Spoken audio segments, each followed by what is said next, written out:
All right, we live. I'm ending this one.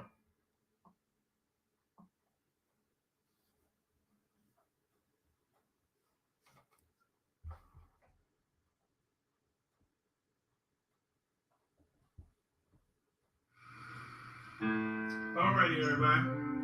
Minister Brother Derek here. I just want to do this real quick. It's 4:39. So let's go ahead and get it. Let's just go ahead and get this. I'm going to drop it for you. Stop, look, and listen. Please stop resisting. It's a new day. Let's try a new way. Jesus put an offer on the table. And everyone out there is now able to come home. But God in your heart, you're never alone. If you believe me, you don't need that weed. Give Jesus a hug and put down the rug. Rich roll the devil's already won. So why are you picking up that gun? If your spirit is activated and fit, why do you need that alcoholic drink? Because the devil tells you, he rules you, he fools you. But the minister is here to school you. I'm here to preach. I'm here to teach. And it's you I'm trying to reach through this song that I composed. When Jesus comes back, only God knows. Are you ready? Or are you saying heavy? Are you ready? Or are you saying heavy? You won't be if you follow me. Are you doing that? Oh God, what can I say about me? You still love us sinners and you offer your grace for free. I'm not worthy, but you still search me out of a life of sin. And with Jesus' help, I know I can win. I love serving my Lord. He opens the door to a relationship with God. This is the only way in.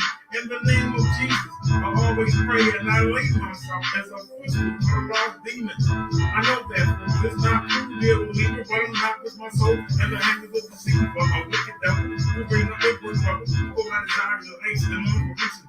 Paradise, a day with no pain, no stress. You gave me the way, and now I'm blessed. You can test me, as the devil stress me. But baby, hell is one place I don't hello. See. Right. Stop, look, and listen. Please stop resisting. It's a new day. Let's try a new way. Hey, Tony Lee and Concrete. Y'all ready for the Bible study? Hit the bathroom real quick. Look and listen. Please stop resisting. It's a new day. Let's try a new way. Minister Brother Derek. I hope y'all enjoyed that. Peace, everyone. This is Minister Brother Derek. I'm coming at y'all real. And that's what I do. It's really hard to be a Christian in 2001. Yes, it is. Everybody seems to have a double standard. And we don't get no respect in the world. We are considered weak. We are considered strong. We are considered dumb for believing in the book. But yet these people have no moral. And you see what the world is going to. We get no credit. So this is for those who are thinking, who are remaining, who are thinking on Jesus. Let's get it. Every day I dance before the Lord. So I think that Jesus like an extension cord. I walk upon a stripe that's known as my name. Is in the book of life. Let my light shine. Let it broadcast worldwide. I let Jesus be my God. And if he left me live another day, I'll continue to come. Let him be one day.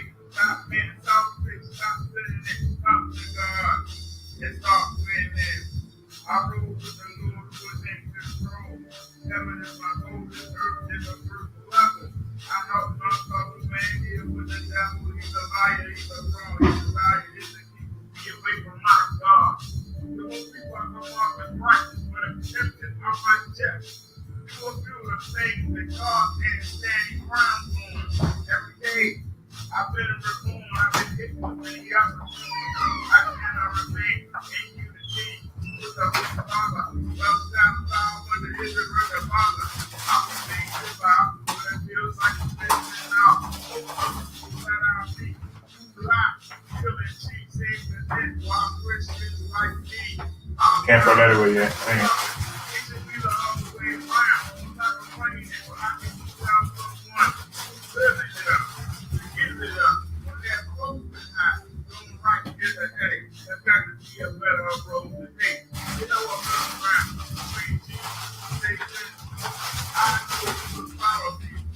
There's still some in here, but I'll throw it away anyway.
Let it broadcast worldwide.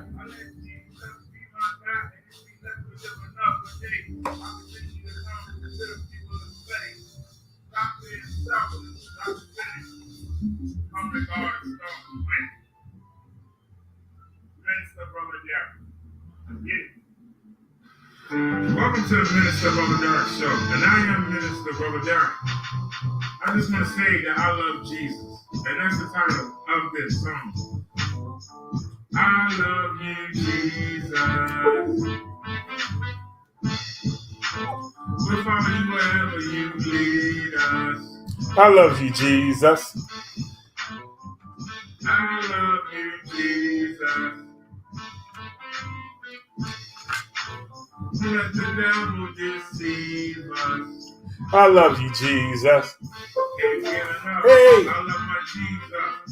But people say to keep it real. But here's the deal. If you're not saved, I love you, Jesus. You're not born again. Your future is in doubt. Your body wasn't made to last. I love you, Jesus.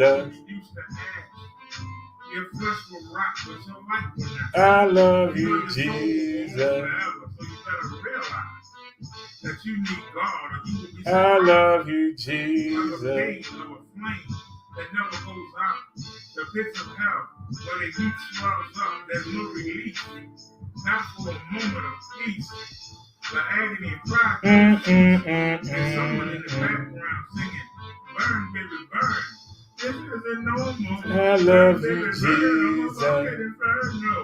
But seriously, though, this will happen. If Jesus comes I love you, Jesus. No one knows the time of day. But if you follow the word, it won't matter. I love you, Jesus. No one will ever be sick. Somebody follow me in.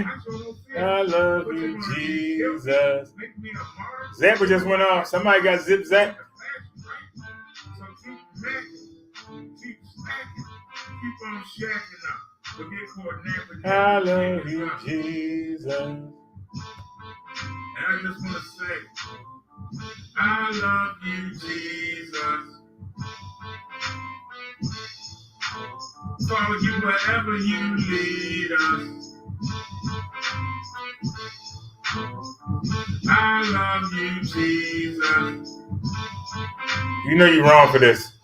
Don't let that devil deceive us. I love you, Jesus. If you think that witnessing to your neighbors is weird, think of foreign country with I love you, Jesus. I love you, Jesus. But we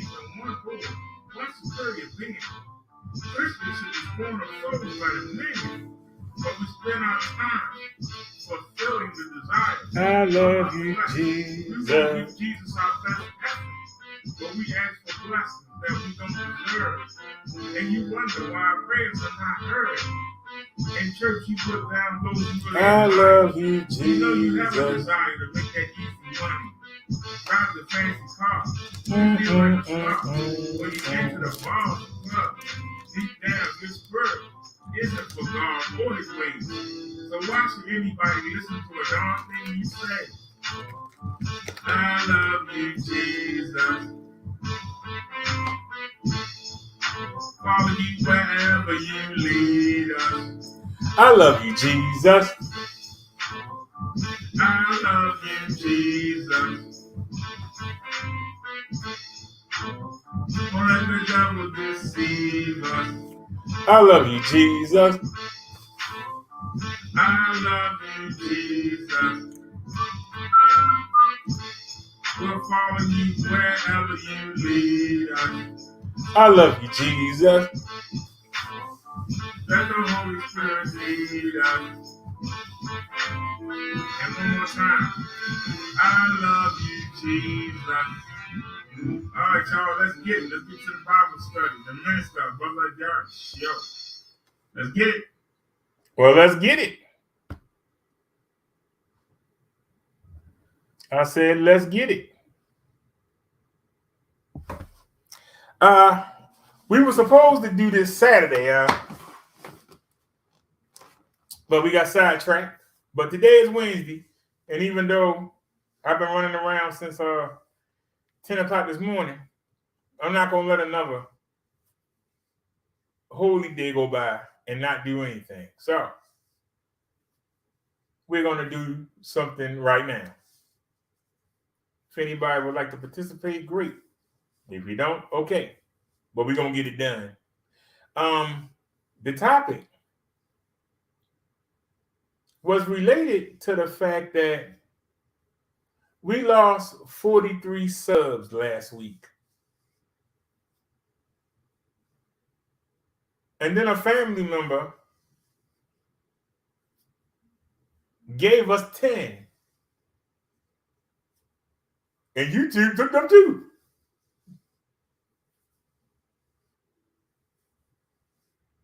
So did YouTube take them, or did the people just stop subbing? They took the sub back. Either way, it doesn't matter. But it brings up a good question. Are there wolves among the sheep? That's our topic tonight. Are there wolves among the sheep? Can y'all hear me? We lost 53 subs in 1 week. Why would 53 people up and leave? Now, some would say you lost 53 subs. Aren't you mad? Well, they wasn't doing a damn thing for the show anyway, so who cares? But for the first time since January of 2019, the Minister Channel only has 900 and something subs on it. For the first time since 2019. Now, y'all remember when the woman in Atlanta's people knocked down the big channel? That was toward the end of 2018. We were so close to being monetized. We had 1,500 subs on that channel. We were just getting the watch hours. We had to start from scratch. So I believe that was September. And we came here every day and people laughed at us. Everybody left. And we stayed here. He's sitting there live for 10 hours. Only got 5 people there. Well, 5 times 10 is 50. You need 4,000 hours to get monetized. Somebody coming in your chat saying hi and leaving don't do nothing. But if you can get 5 people to stay for 10 hours, you start doing that every day. You start cutting into that 1,000 hours. I mean, that 4,000 you need. It takes some people a long time to hit 4,000. They don't stream that long. People don't watch them that long. It takes a long time. You need people to sit there. And that's what I had. I had people that enjoyed sitting there. They didn't run back and forth. Because I've been in other people's chat. Somebody come in, hey, Rickety Jones, how you doing, chat? How you doing, host? And you don't see them no more. They don't count. Hey, I just popped in to see what y'all was talking about. All right, well, I'm gone. They ain't done you a bit of good. They ain't made not one contribution to your show. YouTube see that, they yank them. They only stay for 30 seconds. Bye. They only stay for 2 minutes. You got to at least stay on the show 10 minutes. If you don't stay on the show 10 minutes consistently, YouTube will take that back. That's why you end your show and, hey, I got 100 views. You come back the next day and it's only 50. Because YouTube takes them back. If they don't stay at least 10 minutes, YouTube yank them. So when people were laughing, we were just mounting up the hours. It took us from October to January. We started a brand new channel scratch. No, excuse me. We took a channel that we hadn't used. Remember, I started live streaming in 2017. I started in September. I did a couple shows and gave it up, and then came back in December. And it was that video that I made at the end of December, but I didn't play, I think, till January the 8th of 2018, and that's the one that Vic played. And my first live stream was in March of 2018. So the Minister channel is actually the second channel. But we have 25.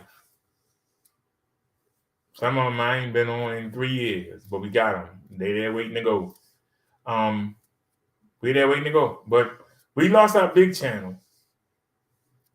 And we took the Minister channel and made that the big channel. So I'm gonna be honest with you.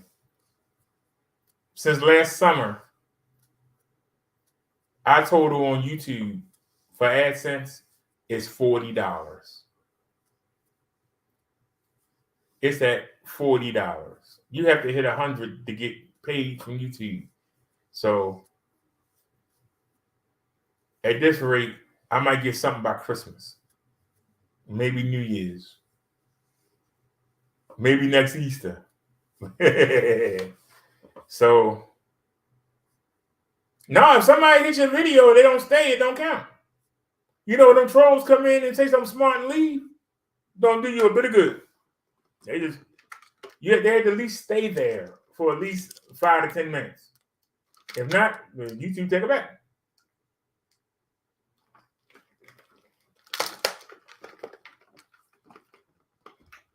Especially if you got AdSense.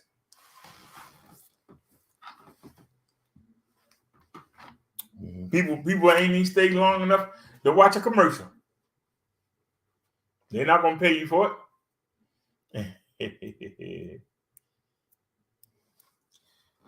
Sean Lee says, I still got the membership. Yep, it's I believe me, you, and it's another person. She doesn't come by often, but she still pays the dues. I can't think of her name. Hold on. That's embarrassing. It's only 3 of us.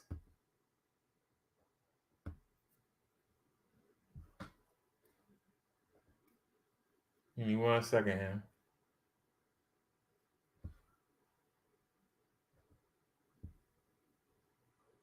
Switch account. Uh-oh, I'm on the wrong channel, ain't I? I'm about to be on the minister channel. We on the reverend channel. Oh well. I don't even crying about it. We on the wrong channel.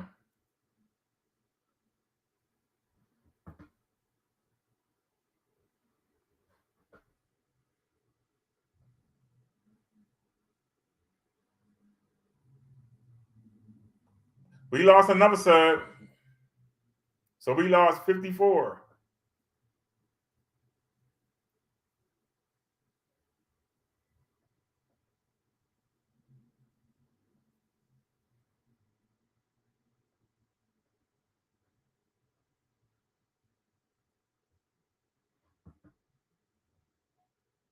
So membership.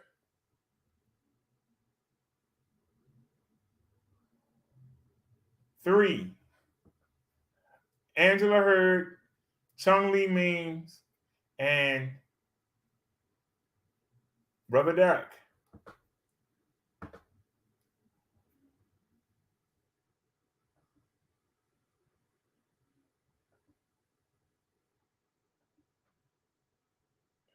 And they make sure they take that money, boy. I don't know about y'all, but Google, if there ain't no money on one card, they go to the next.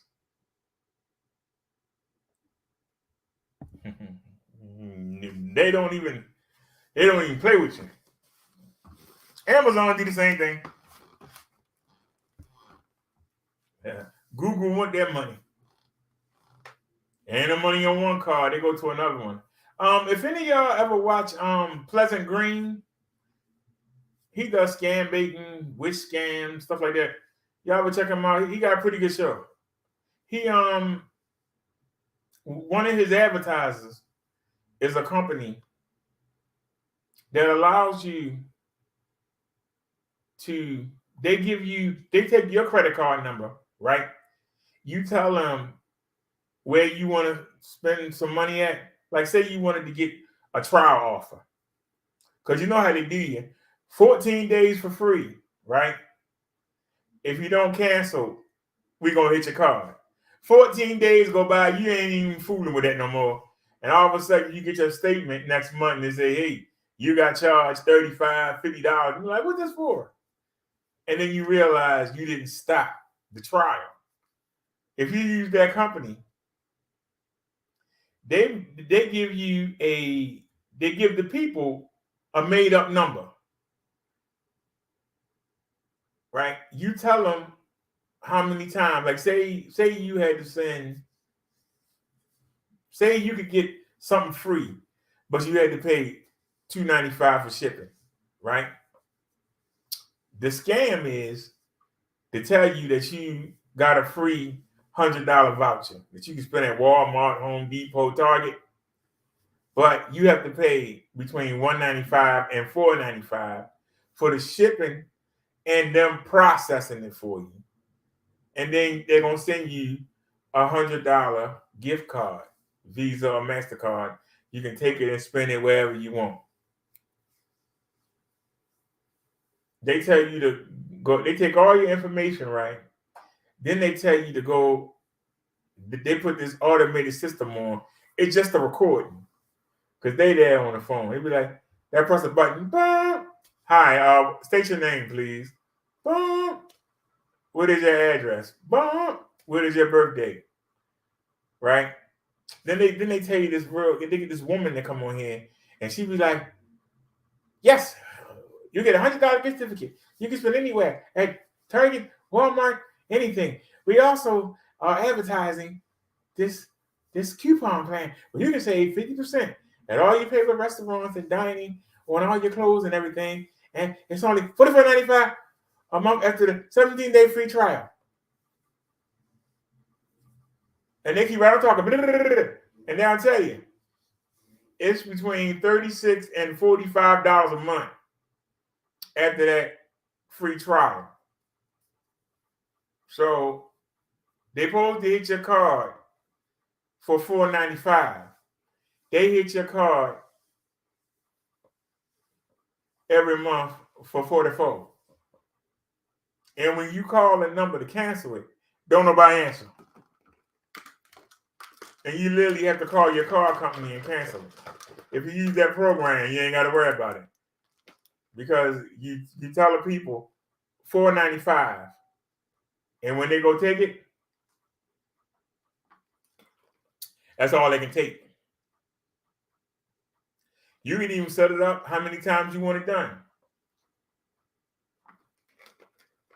Like, if you wanted to, let's say you got Netflix and you paid the $15 for the Netflix. Say you got into trouble and you couldn't afford to pay it. Well, Netflix come hit your card and have you eating tater chips because you can't afford to go buy some food because they took that money. They won't be able to do it. You'll be able to set it up monthly, just like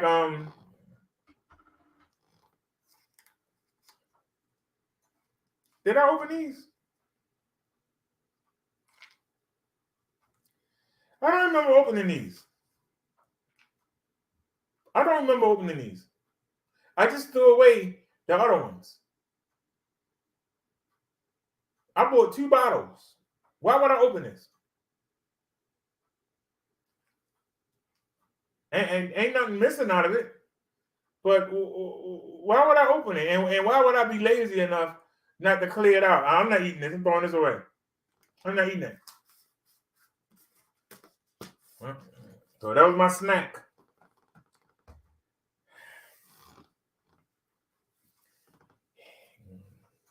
I ain't happy about that. But I am happy. Man, I had a ball. We got there on time for once. Y'all know I'm late everywhere. We got there on time. We had 6 minutes to spare. And we had 2 back-to-back doctor appointments on the same floor.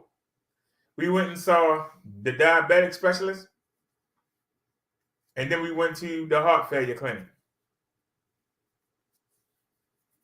And the phone started acting stupid and stopped. That's why we don't have it recorded. But y'all saw the people, I think they was mad. Because they couldn't say nothing. I think they were mad. They couldn't say nothing. Everything looked good. They couldn't say nothing. I think they were mad. Well, everything looks good here. Everything, you're losing weight. Oh, your numbers are good. Oh, your blood is good. Your ACL is good. They were trying to think of something. And then he was like, well, we're going to cut your insulin down. What? Yeah, you're taking 60 milliliters. We're going to take it down to 30. If everything working, what you going to mess with it for? We got everything right. What the heck you going to mess with it for? Well, you taking the fluid pill, only take a half of one. What? So we doing good. And instead of letting me do good and improve on it, you want to yank me back. Instead of letting me do what I'm doing. Because what I'm doing is working. Now you want to mess with it. Are doctors for you or are they for themselves?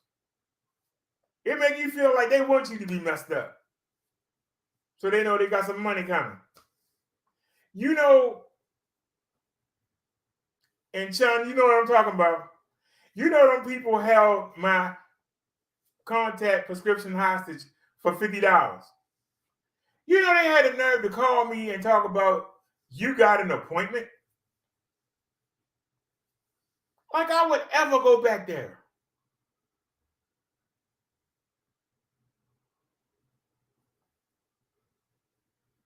They held my prescription hostage. Why the heck would I ever go back there?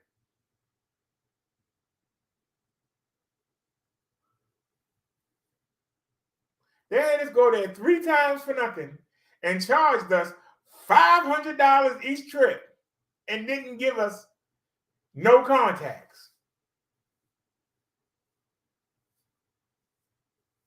Then we finally got the contact exam, and the insurance company gave them another $500. And then we had to go back and pay $50 to get the prescription.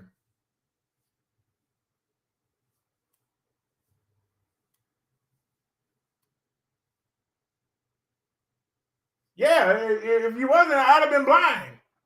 If Chung Lee hadn't came through with the money, I'd have been blind.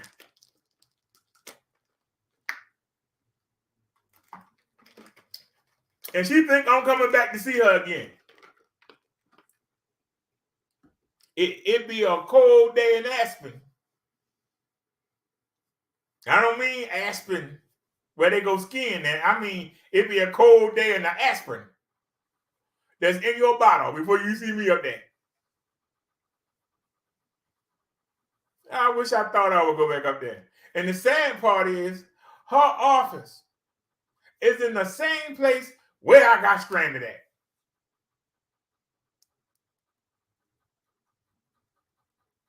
Her office is in that same building where I got stranded at for 3 hours.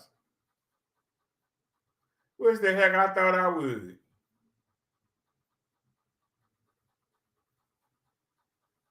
That ain't gonna happen.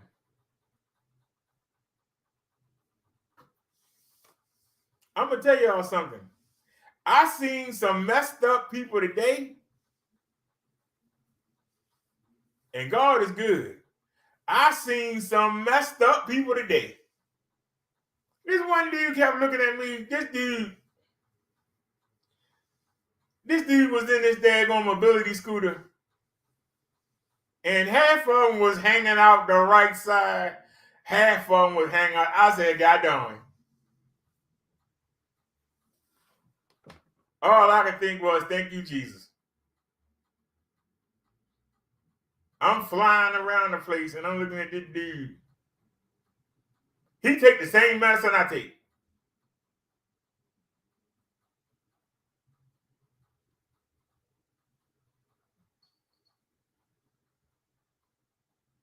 He take the same medicine I take. That would have been my future.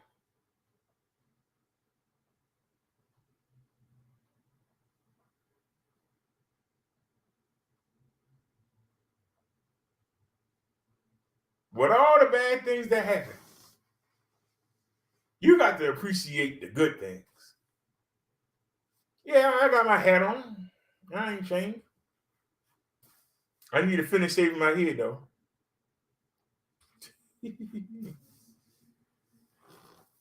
That dude was tore up from the floor. I got to say, I enjoyed myself today. I had my new helmet on.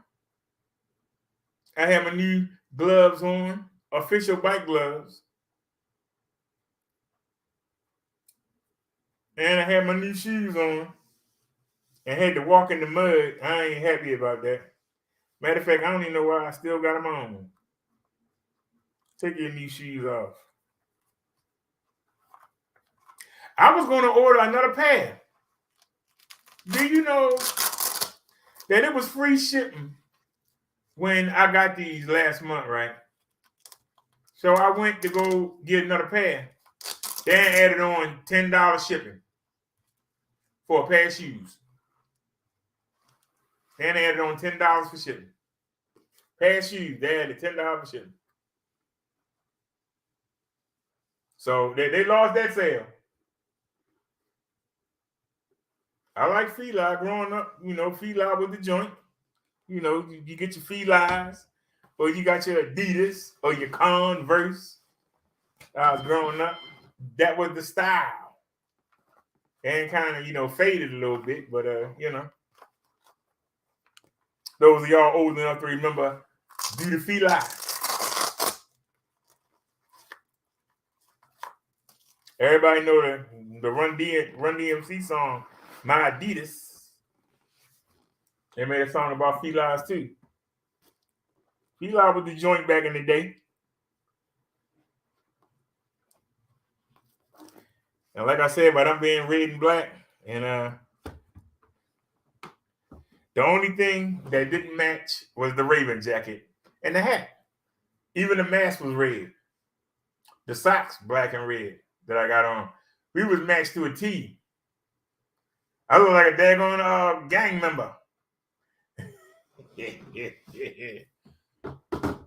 Now, I was expecting a Crip to roll up and try and shoot me off the bike. We had so much red on the day. I'm dead serious. I'm not making that up. Our topic today is about a wolf in sheep's clothing. Are there any wolves in your circle? Are there any wolves in your family? Are there any wolves in your neighborhood watch? Are there any wolves at your job? Are there any wolves in your church, your lodge?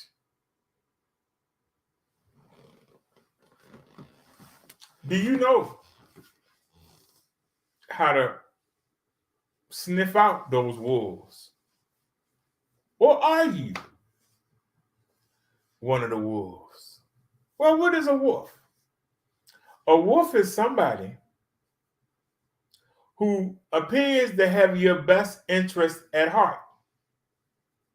That's why I said it seems like the doctor's supposed to have your best interest at heart. But when you start doing well, they want to mess it up. If you're doing well, why you want to mess it up?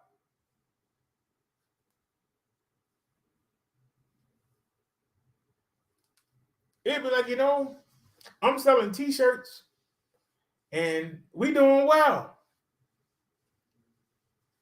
Yeah, but you'd be better, if you start selling shorts. Well, we don't sell shorts. Yeah, but you should sell shorts to go with the t-shirts. People ain't asking for shorts. But I think you make more money if you sold shorts with it. Well, how come the people that's buying the t-shirts ain't never said, hey, I want a pair of shorts with this? But then we do it. But nobody never says that. So why would I want to spend a whole bunch of money, start a new ad campaign to sell a pair of shorts nobody wants, hoping that somebody will buy one? Wouldn't it make more sense to say, hey, thanks for the purchase. We're thinking about making shorts to go with it. Would you consider buying a pair? Wouldn't that make more sense? Keep doing what we're doing, but send feelers out there, send people out there to get data from our customers to see, would y'all like us to get a pair of short sets? Would you like us to make a sock set? Because you got people that might only want the shirt. You see people used to make fun of me because I would wear the polo shirt, the polo hat, the polo pants and shorts, the polo socks, the polo shoes, the polo drawers. People like to mix it up. They might have a Ralph Lauren polo shirt on, but then they might have on a pair of jeans. They might have on a pair of Timberlands. They might have their favorite baseball team hat on their head with it. Not everybody want a mitchy matchy.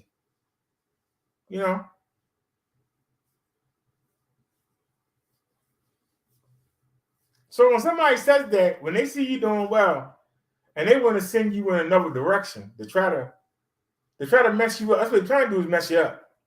They ain't trying to help you. They're trying to mess you up because you're going to take the profit that you're making, put it in something else, and chances are it's going to tank. And then they're going to say, see, I told you wasn't no good. I told you wasting your time doing that mess, man. Come on down and factory and work with me.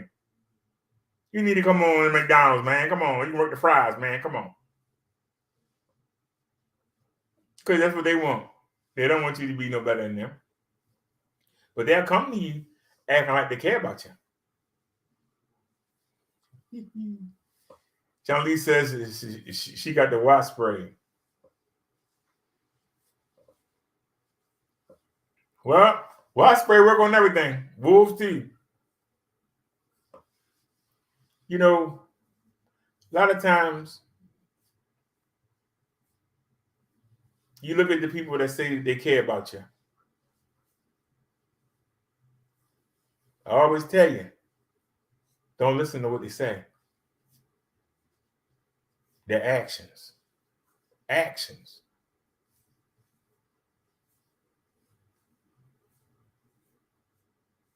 That's why a lot of the people, even that nurse, and she's nice. She couldn't find nothing to nitpick on today. He was like, look at him flying around and he's all red. Look at him. He got red everything. Just red, red, red. Red and red. That's the worst thing she could say. I said, damn. She was struggling. Always had something to say. Couldn't say nothing. Made my day. Made my day. The daggone doctor gonna ask me, how you lose so much weight? I told him. He go, I don't know about that rice. It might have sodium in it. It's sodium and everything. Well, I said I don't eat nothing out of can, except for the emergency stash that I got. And actually, I haven't taken them out the box. It's actually 16 cans of corn and peas in there, and also 2 cans of the roast beef. They're actually in that box that you saw that the bike speaker sitting on. I haven't even opened it yet. They're good for 15 years. Let them sit right there until I need them. In case the power go out or we have a disaster. That stuff don't have to be heated. You just eat it out the can. That's the only thing that I will eat out the can. You're gonna tell me, well,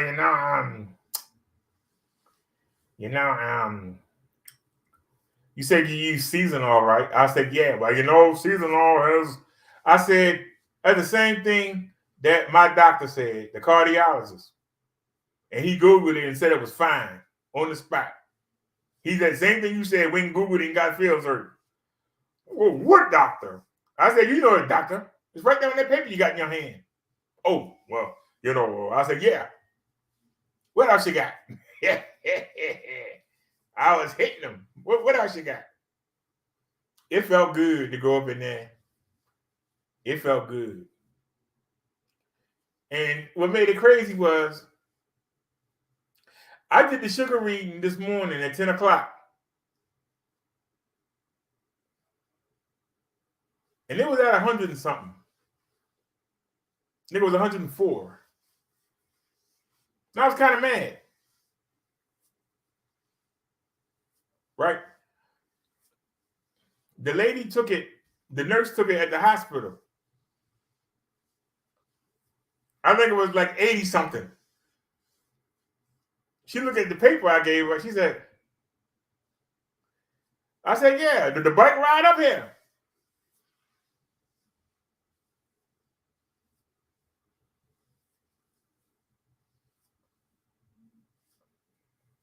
I probably went to the market yesterday.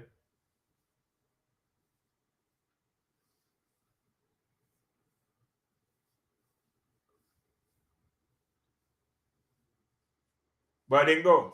So I got up today. I had 4 tangerines. By the time I got to the hospital, I was in the 80s. I went from 104 to the 80s. Sweet. That's all I can say. Sweet.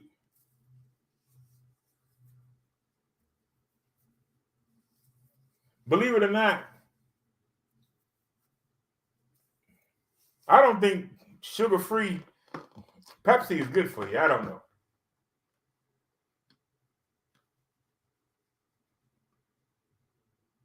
You say I need some sleep? All right,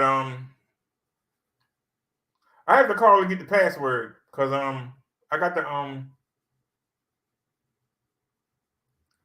I can order some on the card that the healthcare give me. I just forgot the password.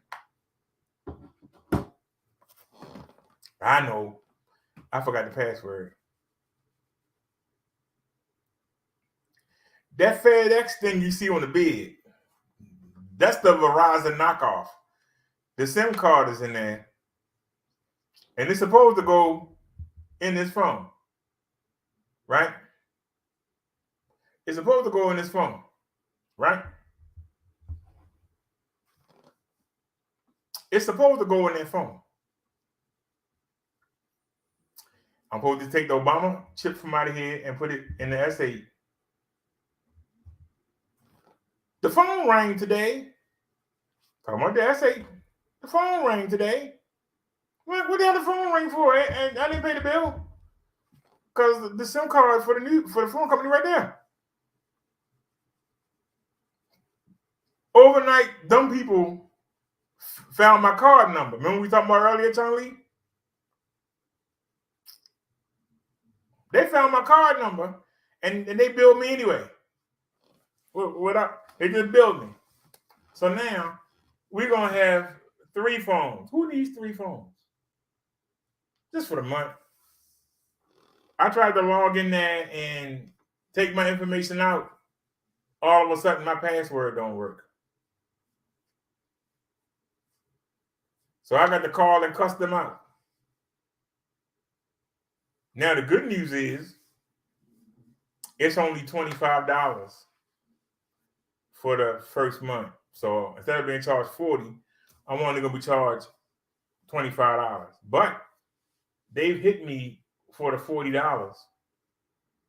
So should I hold off and wait till next month before I go to the should I hold off and wait till next month before and they can't charge me until I put that SIM card and activate the phone. So should I just hold on to it so I don't get burnt? But I told you, every time you make a move, the D-man waiting for you. For those of y'all that think I fell this morning, no, I didn't. The bike tipped up. I hit the brakes too hard. They brand new. I ain't broke them in yet. I hit the brakes too hard. And the bike went up in the air. Just went down. I put one hand down and stopped.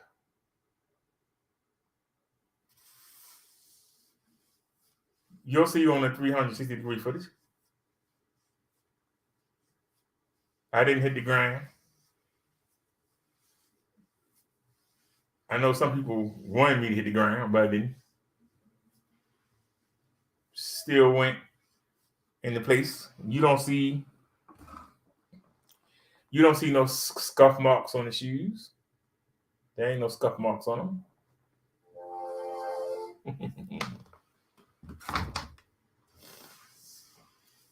But other than that, I'm really disappointed that we can't look at the footage because when I got down to the pharmacy, they told me that it would be an hour, and they still only had 2 of them ready when I came back. But it was one that I really needed. The other ones can wait. The other 2 can wait. It was just one that I really needed. The other 2, they can wait a week. But that they're on jaundice, whatever it's called. Things are arm and a leg.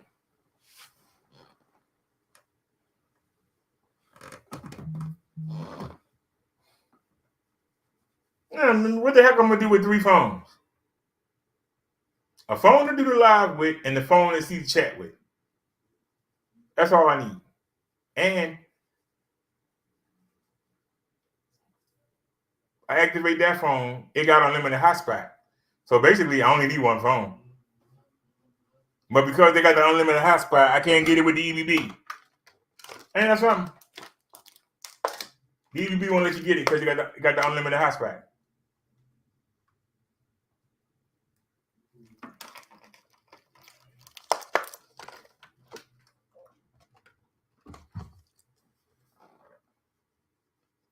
EBB on the Metro, the problem with that is they don't give you no hotspot. And they only give you $30 toward the bill. So $30, I still have to pay $10, still don't have no hotspot.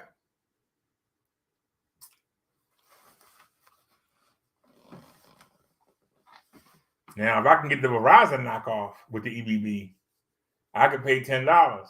I could use the hotspot for the I could use the hotspot to see the chat with, but we ain't gonna cry. Whatever. That's the expense of being a YouTuber. So I ain't gonna fuss about it. It is what it is.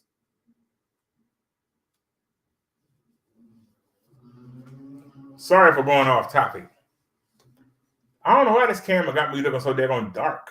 I feel like Tommy Sotomayor. Am I dark today? I could go into the settings and find out why it got me looking so dark. Like I had to go out there and get the ring light that Chung gave us and set it up in here. I wonder if we would be able to set that up. But our topic today is wolf in sheep's clothing. In your peer group, is there somebody that seems so helpful, seems so nice? When you look when they ain't looking, you see them doing stuff and you go, why are they doing that? What's that angle?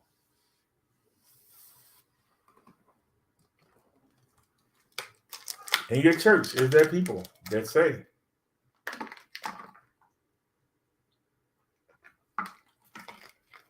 I want to help you?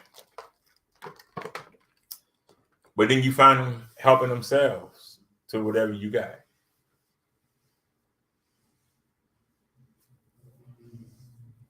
Is there somebody who only will deal with you if you're paying for everything? Is there somebody that only comes around when you got something? You ain't got nothing, you can't find them. They know the days when you broke and you won't see them. Unless it's by accident. Oh, I didn't know you was going to be here. Hey, how you doing? Do you have a wolf in sheep's clothing around you?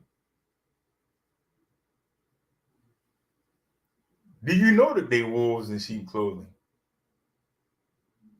But you let them hang around anyway because you're lonely or you're bored.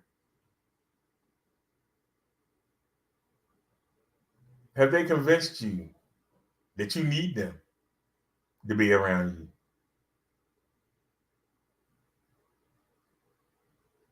Have they convinced you that you can't stand without them? And so you let them sit around and eat up all your stuff and use all your resources.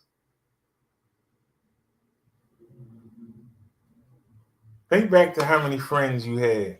As soon as they come in the house, first thing they do is head to your refrigerator.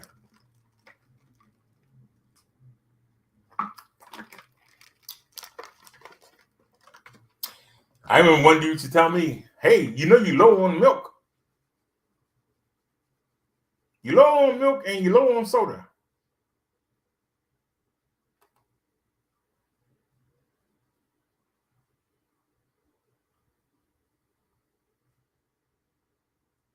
I said, why don't you go to the store then? Oh, no. Well, you right about it. Go to the store and get something. No, I ain't get nothing. I'm fine with what you got. I know you fine. Because you ain't going to reach in your pocket and pull no money out. You ain't going to go bring nothing to the table. I know you ain't.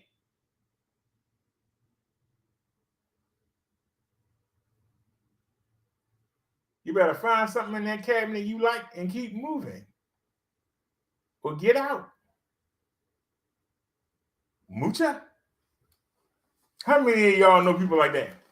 Wouldn't contribute to save their life. Ain't nothing worse than somebody inviting you out somewhere. You thinking, hey, I wasn't thinking about going to this place. This person invited me. When the check come, all of a sudden they gotta go to the bathroom. Or they forgot to bring that credit card. Or they left their wallet in the car. And you got to reach in your pocket. When somebody invited you out.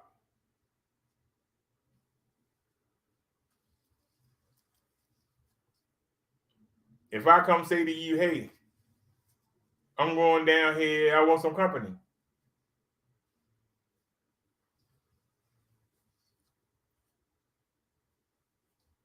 How do I turn around and say, hey, I need you to pay for everything? So basically, they invited you to fund the whole thing. John Lee says she's been there before.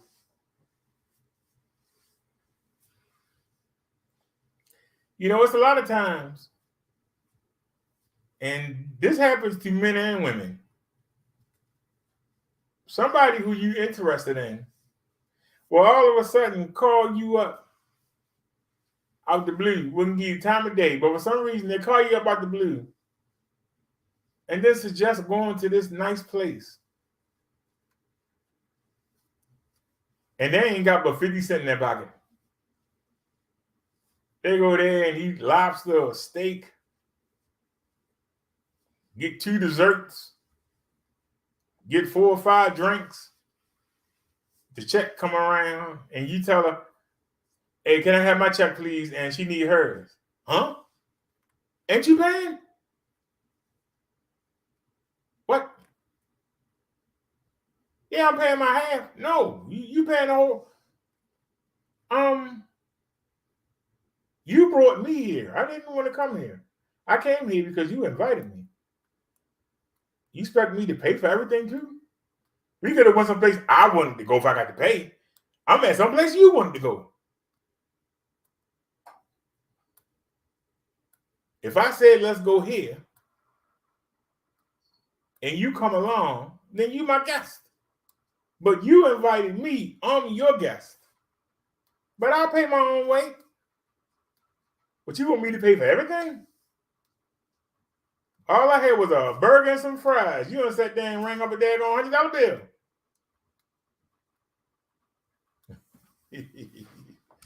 Sean Lee says facts. She'll be right back. So it's 6 people here. How come Sean Lee the only person chatting? Speak up, those of y'all in the bushes. Say hello.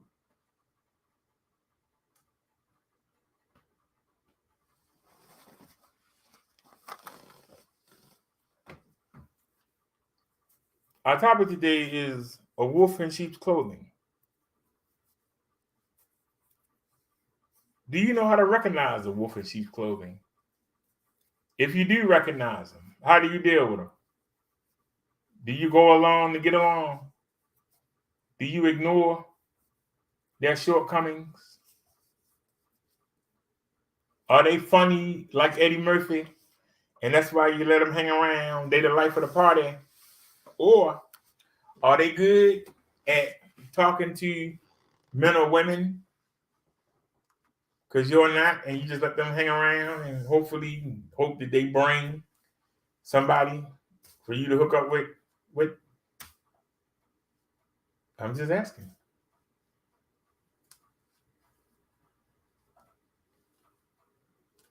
Do you know how to spot them? 1. When you do spot them, do you know how to deal with them? 2. 3. How long do you let them use you until you say enough is enough? I know people that have had mooches for years.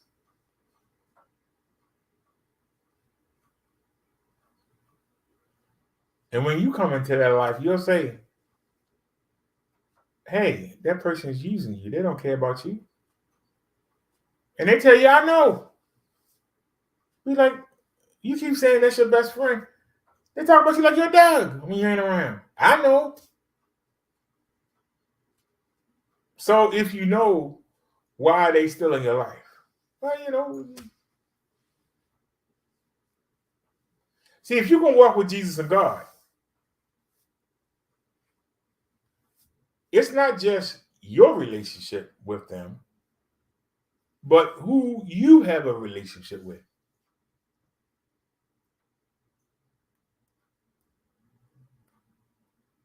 I keep telling y'all, you have to learn. Tony says she back. You have to learn that when you want a relationship with Jesus and God, you got to let everything else die. If you try to hang on to something from the past, especially, people who don't do the things that they approve of, you're putting a divider between you, Jesus, and God. You're putting a divider down. You're choosing, even though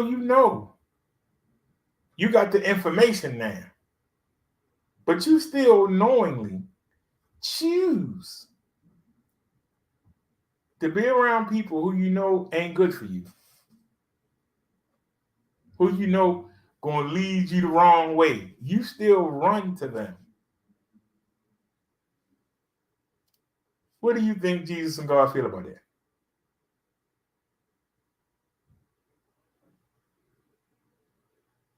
You expect them to trust you when they can't trust you with simple matters of who you let be around you.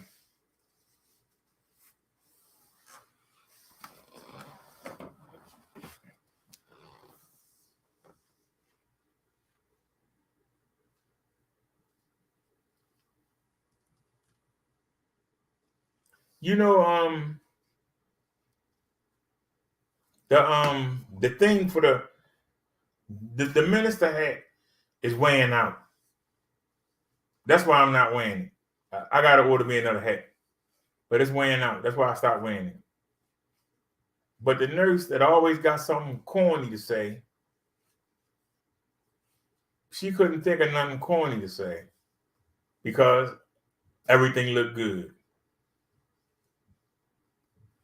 But I showed the video of me riding down to, remember when we went down to the waterfront on the mini bike? And I was out there on the pier. And I said to somebody there, I said, I challenge you to do this. Go down there on that pier. It's only 5 feet wide. And there ain't no rails on either side. Go ride a bike down that pier and see if you fall in or not.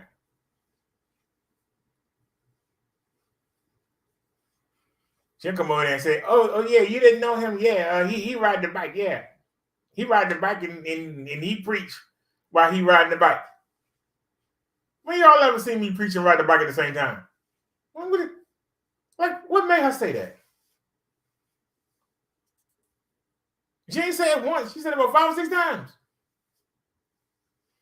Talking to people walking by.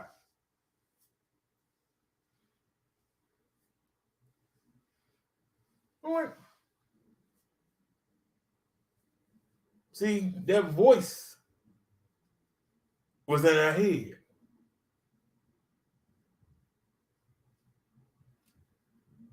Even though I didn't have the minister cap on, she remembers me wearing the hat.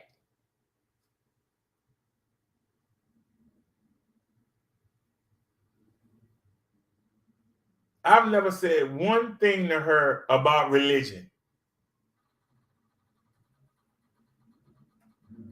We haven't had not one discussion about religion. But she's going around telling everybody that walk by, he ride his bike and he a preacher. He ride around. I'm like,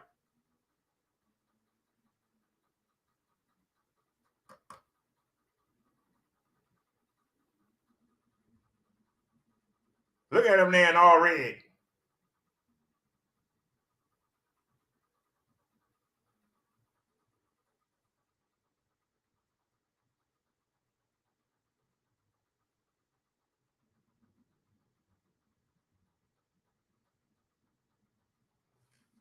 Now, I personally didn't know the people that were there and didn't care what those people thought.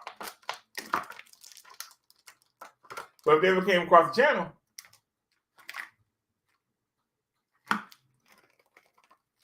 and decided to come into the chat and say, hey, I thought you rode around on your bike preaching.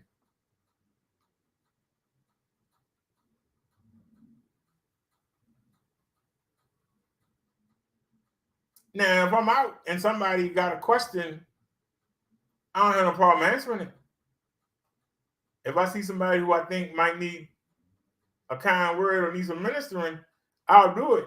I don't go out there with no megaphone riding around on my bike preaching.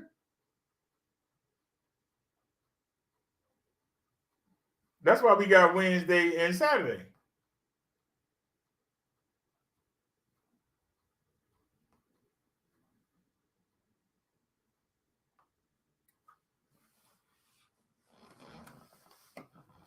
She was saying to them people that I'm crazy. Yeah, he ride around on the bike preaching to people. Yeah. He done lost 30 pounds riding. He went through a lot of preaching.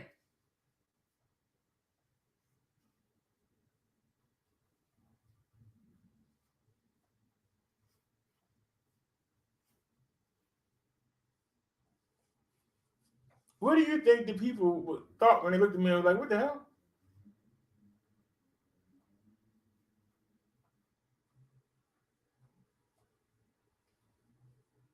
Who gonna listen to a guy on the bike preach?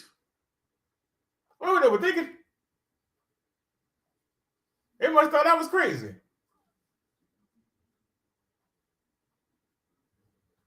I was there for 2 hours, and the people she said that to, they never came and said anything to me. Just look. What was going through their mind?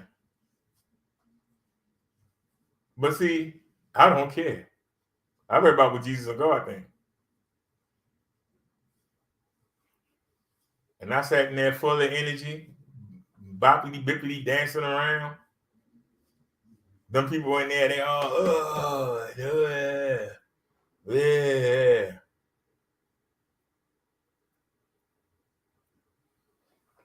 Somebody had to tell me, yeah, I heard you ride the bike, but you're a young man. I'll be 52 in 2. What? I'm not young. I know they say back don't crack, but I'm not young. I'll be 52 in July.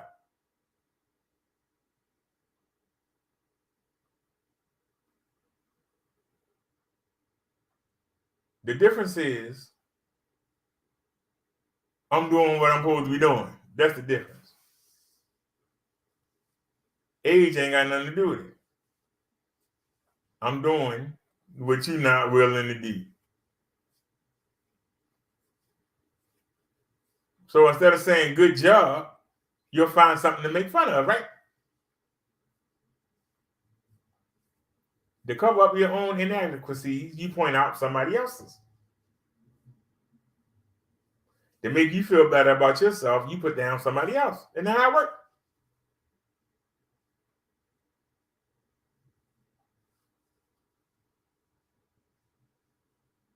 Instead of coming and saying, Jesus, I need help.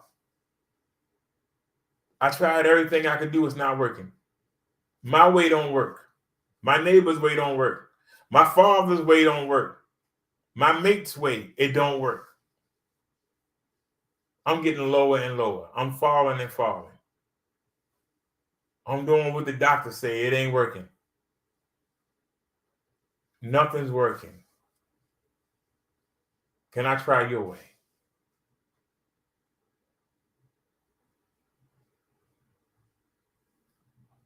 That hurts your pride more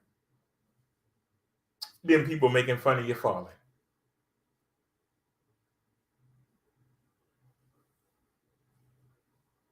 Which is the weirdest thing.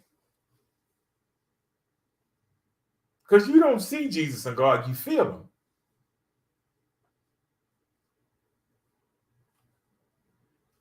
But the people you see every day,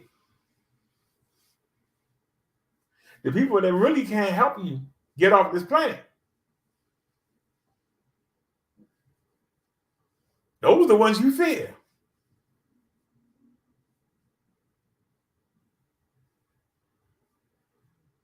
You know, somebody told me once, a young man looked me dead in my face and said, "You keep talking about what Jesus and God say. I don't see them.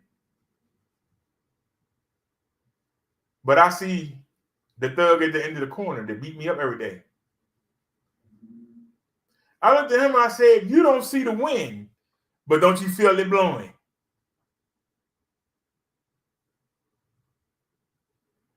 You say you don't see Jesus and God every day. You don't see him, you feel him. The same way, you should pick up a brick and go bust that guy on the corner in his head and let him feel that brick. I bet you he feel that and tell him to leave you the heck alone. But see, you can do that. You might not see Jesus and God, but you see him and he's harassing you, beating you up every day. Pick up something and knock him in his head. Oh, you got a million excuses. I know you got excuses because you won't take care of the problem you can see. I know you ain't trying to get a relationship with Jesus and God, somebody you can't see. You won't take care of what's right there. I know you ain't looking up there.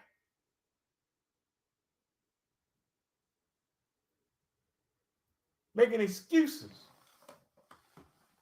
Well, you know, woman keep cheating on me. She don't watch the kids, don't cook nothing, sit home, watch stories all day, and got 3 cell phones and 5 Facebook accounts.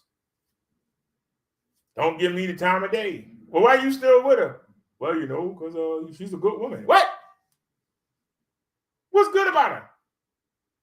But you just told me 10 things that's wrong with her. Tell me something that's good about her. Well, the little bit of time that you do spend with me,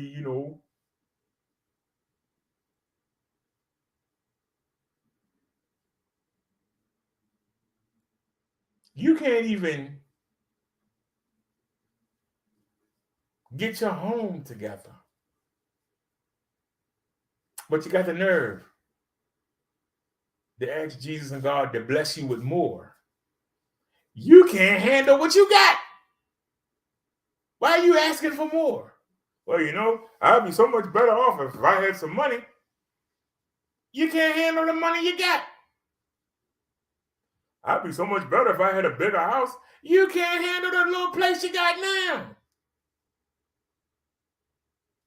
Well, I have more girls if I had a bigger car. The car you got on the road is sitting there just ain't got no shocks on it, tires bald. Why the hell you about to get blessed with something better? You can't handle what you got. People kill me with that.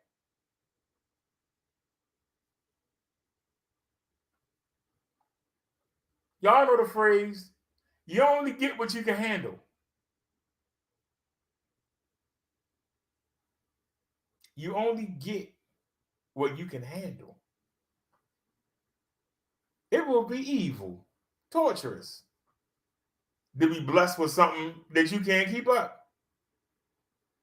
It's better to dream of something than it is to actually have it. What you were dreaming is a better experience than you're going to have once you have it, if you're not ready for it. It's better to just dream. Well, it'd be nice to have that beautiful woman down there on the block. In your dreams, that person is perfect. In real life, you're going to find out that's not what you want. It's as far as from what you want as you could ever imagine. But once you get locked in, it's hard to get out. We got a lot of people, a lot of kids run from home. They imagine that living on the street is better than doing what the parents say. Somebody with common sense will say, let me stay here where I'm safe till I can get old enough to get my own, then I can get the hell away from them. Nope. They want to go out there because they don't want to be under the constraints of parents that only ask them to go to school and not stay out late and not go to parties where there ain't no parents. See, that's hard. But they can go out there and be used by people in the street to be prostitutes, to sell drugs, to steal. That's okay. Make that make sense. It's easier for you to be out there on the street with people who don't give a darn about you than it is to stay with a place with people that brought you in this world that only want the best for you. Now I can't deal with this. I'm going to take my chances with the street.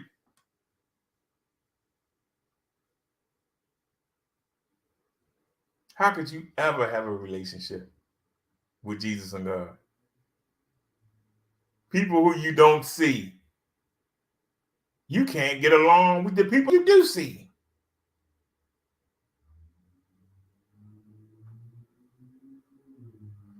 Can you recognize a wolf in sheep's clothing? Everybody knows that the wolf likes to prey on the sheep. The sheep physically can't beat the wolf. Head to head, there's no contest. If the sheep uses his brain, he can trap him.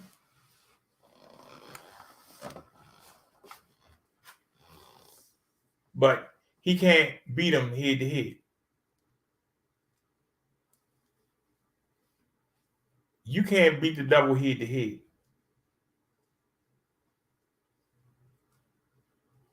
But you let him get in your mind and you convince yourself, I can beat the devil.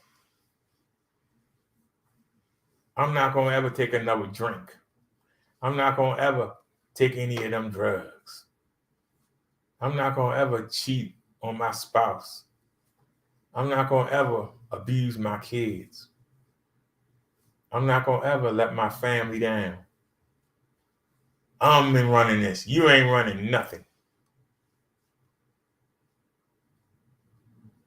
Because you won't do the one thing you need to do. You'll do everything else. You have to be brought to your knees and you still won't do it. Look in the Revelations. As the bowls are being poured out,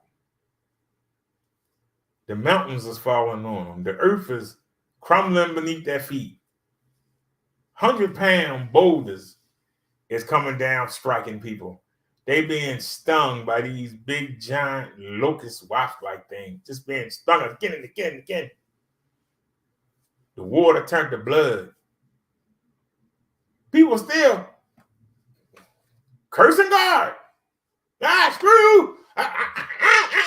Screw you. Because it's easier to just do that than it is to say, hey, I was wrong. It's easier to be used by people on the street than it is to humble yourself and come home and say, hey, I was wrong.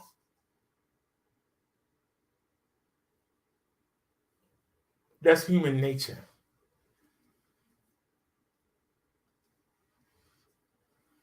But the question I ask is,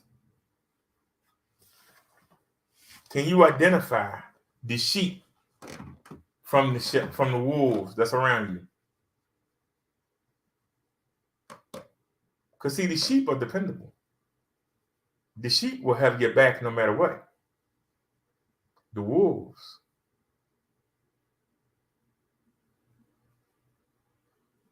will desert you when you need them. every time.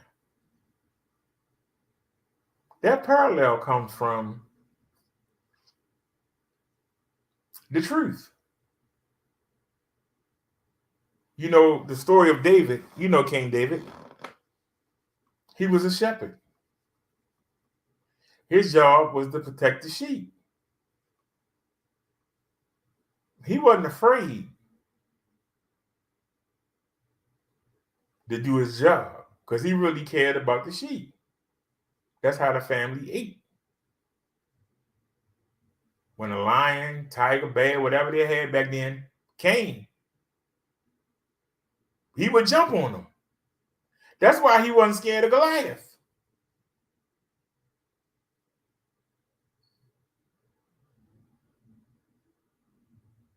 He was irritated that Goliath was taunting his king.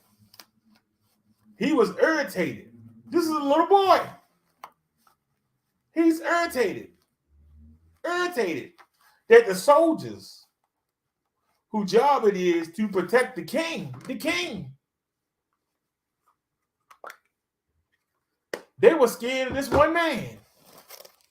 Why they all didn't jump on that one man, I don't know. Because if you don't think you can beat them, that's why it's called the army. If you don't think you can beat them with just one person, everybody need to go jump on them. But they were scared.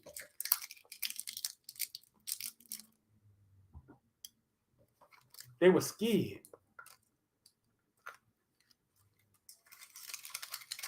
The king said, anybody kill this giant, they can have my daughter's hand in marriage.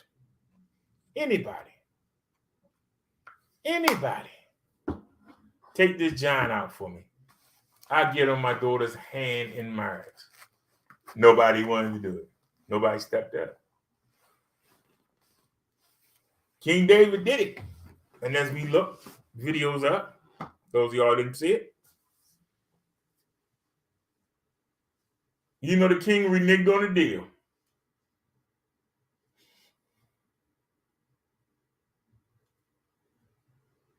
When he saw that he was losing favor with the people and they were getting behind David, he reneged on the deal.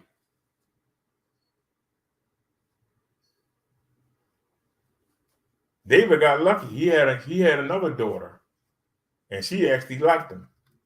So he did get to marry one of the king's daughters, not the one he was promised. But he did get to marry the king's daughter, but not the one he was promised.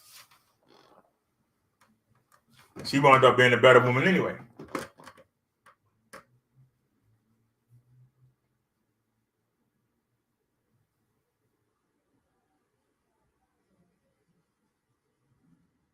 So you would say to yourself, why did King David care so much about the reputation of the king? The same way he cared about the sheep that it was his duty to protect.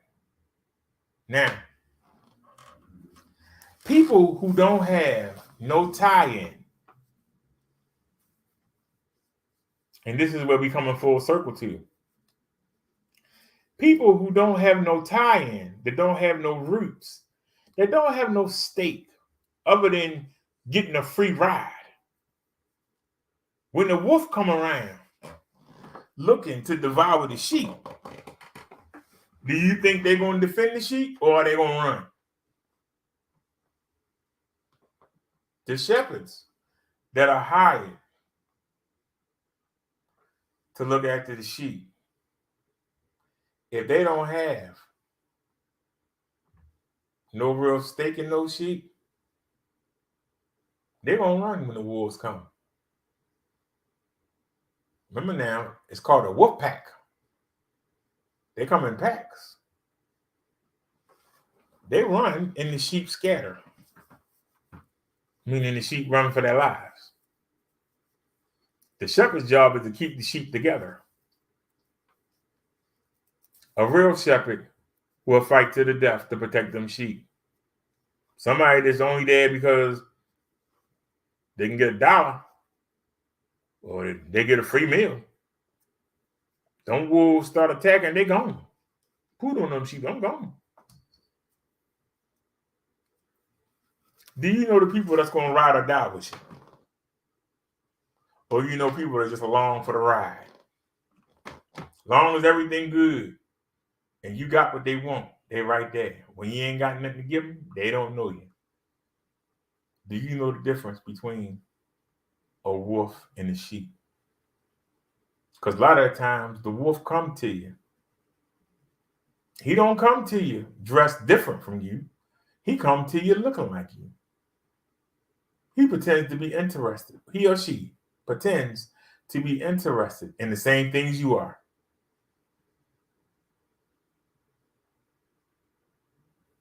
But once you go a direction that's not fun for them, they're gone. Once you run out of and can't give them nothing, they're gone. Once you ain't doing what they want you to do, you public enemy number one.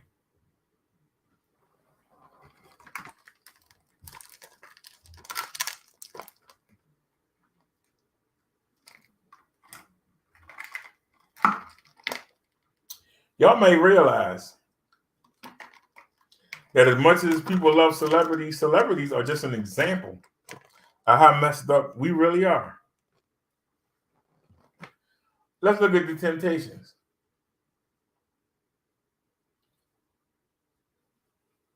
That one guy, David, whatever his name is, when he ain't in the group, most people don't like the Temptations. But that man had demons. That man loved to live wild. That man loved his drugs, loved his drinking. He was uncontrollable. The other members of the group knew it. They knew it. But yet they kept letting him stay in the group. Because the ladies loved him. And they made more money when he was there performing.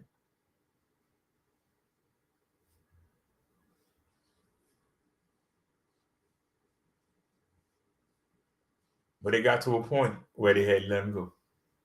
Then they let him go. Then they saw that their appeal dropped. The record sales dropped. The audience attendance dropped. And they let him back in. And he caused the group to self-destruct. Haven't y'all ever wondered why, how many groups break up all of a sudden? They were like, man, you're my favorite group. Why y'all break up?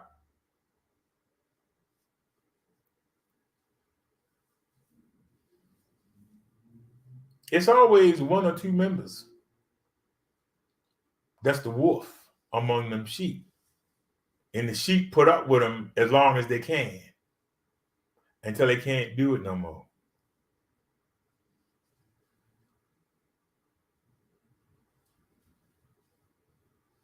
Anybody ever see Lady Sings the Blues? Billie Holiday. That woman was high as a kite, all messed up. They kept pushing her butt on stage. As long as she out there sang and made some money. Kept pushing her butt back out there on stage. Anybody see the movie Sparkle? As long as she kept getting out there and bringing in money, they kept pushing her out there on stage.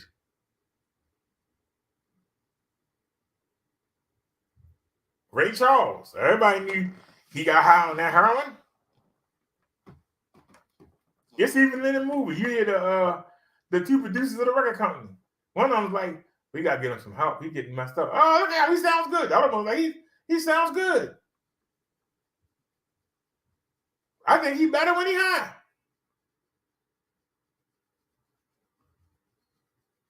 Did that man care about Ray Charles? No, he didn't. He cared about Ray Charles' drawing power. Wolf in sheep's clothing. Standing there in his suit, looking all professional. He knew that man was tore up from the floor up. He didn't care. That man made him scratchola, made him some moolah. Did that man care? Did he care? If someone close to you keep getting locked up. And you go bail them out. And they get locked up again and you bail them out. At what point do you say, you're going to get some help, or I'm not bailing you out? They tell you they get some help. They go see the counselor one time and never go back. Then they call you again and say, can you bail me out? What do? Do you go bail them out? If you do, you enabling them. If you do, you are enabling them.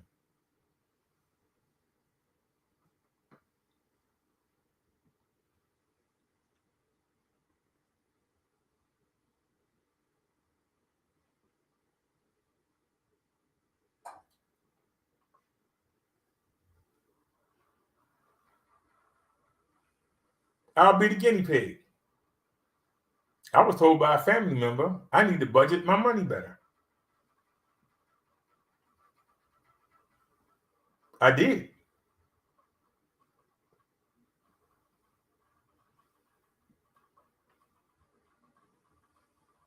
But when I got in trouble anyway, they said the same thing. You need to handle your money better. Is that a wolf?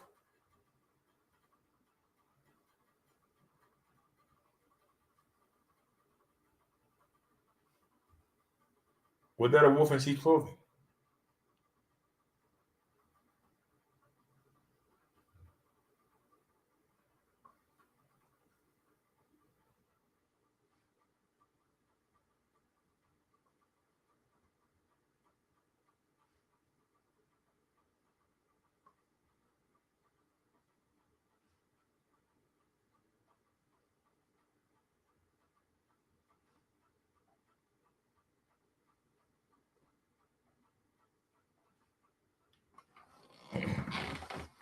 I got the bike in there charging up right now because I'm torn. It's already 8 o'clock. Should I call and order something? Or should I ride up to the market?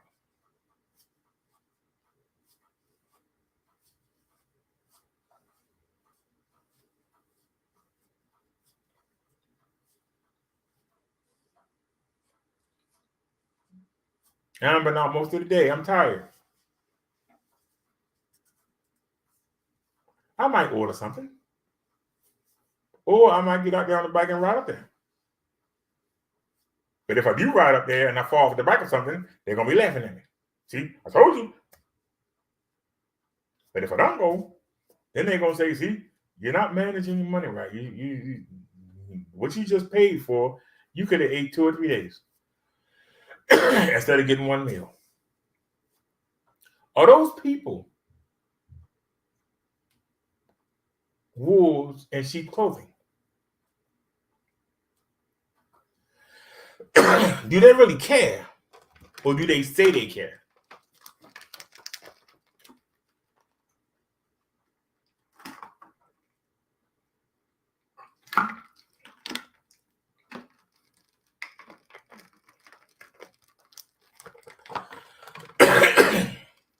It's Wednesday night.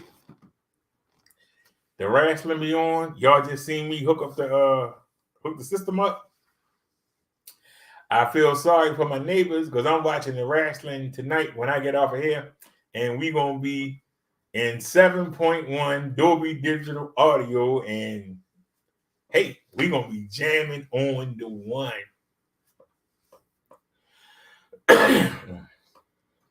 Yeah, it is a wolf that will watch somebody struggle, but that's something that Jesus wouldn't do. I know people that do it though. Sit right there. Have a little smirk on their face. And we're like, look at them. Because see, chances are they got a problem too. And they take great pleasure in seeing you have a problem. Because see, they can say, hey, you talk about me. Look at how bad that person is. You talk about me, look at them.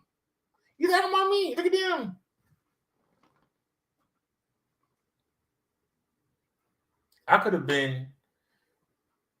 I went to 2 different doctor offices today. I seen some people that make me look skinny. I seen people that could barely breathe, doing nothing, sitting down. Do you think I looked at any of them funny? Do you think I made fun of any of them? Do you think I had a bad? I know that could be me. I started talking to them about their diet, how they could improve. So I didn't put them down. I didn't laugh at them. I didn't make fun of them. I tried to help them. Money ain't gonna help them. They need somebody that been there that can explain, hey, this is what you're doing wrong. You stop doing it. And I told them, stop eating to be eating. A lot of times people watching TV, they eat, they're not even hungry.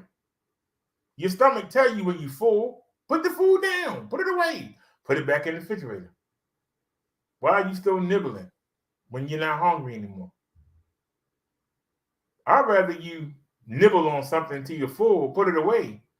Maybe an hour or two later, you go back and nibble some more. That's better than you eating the whole thing in one sitting and then going back an hour or two later and then eating the whole thing in one sitting. That's knowledge. That's information. That's life-changing information. Rather than somebody saying, oh, look at you, you're 500 pounds, ain't you?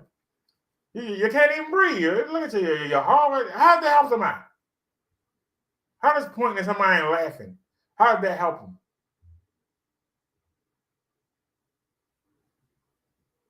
If you're doing that, you're a wolf in sheep clothing.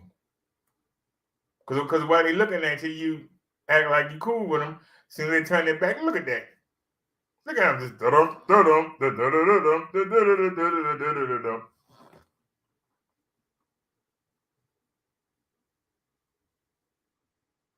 If you do that, you're a wolf.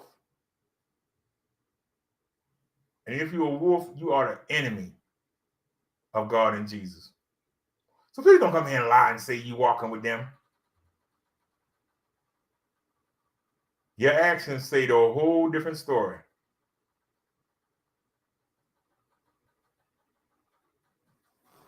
I found this article. I don't even remember what the heck it said. I don't even think I read it. So I'm going to take a chance. But that's what we do here. We take chances. I'm confident in what I said. They're going to back me up and maybe look stupid, one or the other. Y'all see this on y'all screen? 5 ways to recognize a wolf in sheep's clothing. Let's see how well I did. Watch out for false prophets. They come to you in sheep's clothing, but inwardly they are ferocious wolves. Matthew 7:15. What does a wolf in sheep's clothing mean?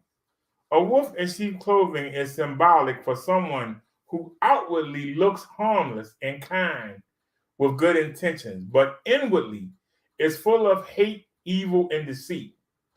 We are warned of this false teacher in the book of Matthew in the Bible. This person seeks to twist the truth and scripture to fit their own agenda. They deceive their audience with false prophecy and teachings. Wolves teach false doctrine while appearing attractive. Can I say that again? Wolves teach false doctrine while appearing attractive. Sometimes the truth can get twisted in this life, blurred, manipulated, lines get crossed. Things once seen as black and white may start to appear grayer. It may seem harder to recognize what's true or what's false, what's light and what's dark. At the heart of the battle we face every day is a real enemy who prowls around seeking someone to devour.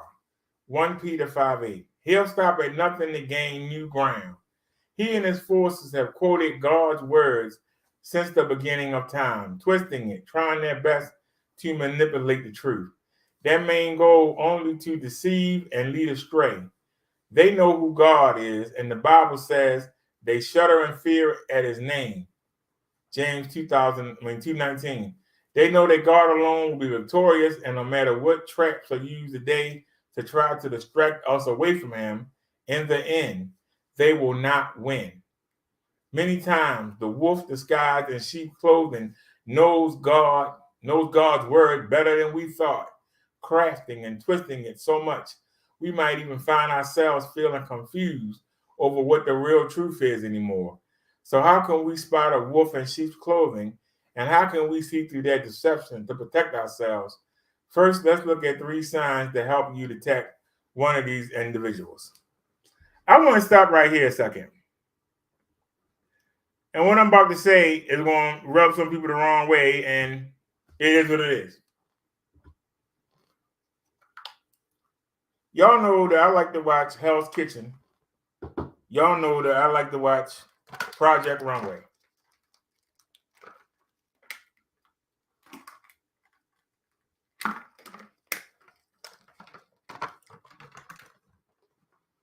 Y'all know it. I like to see them have to make stuff on the fly.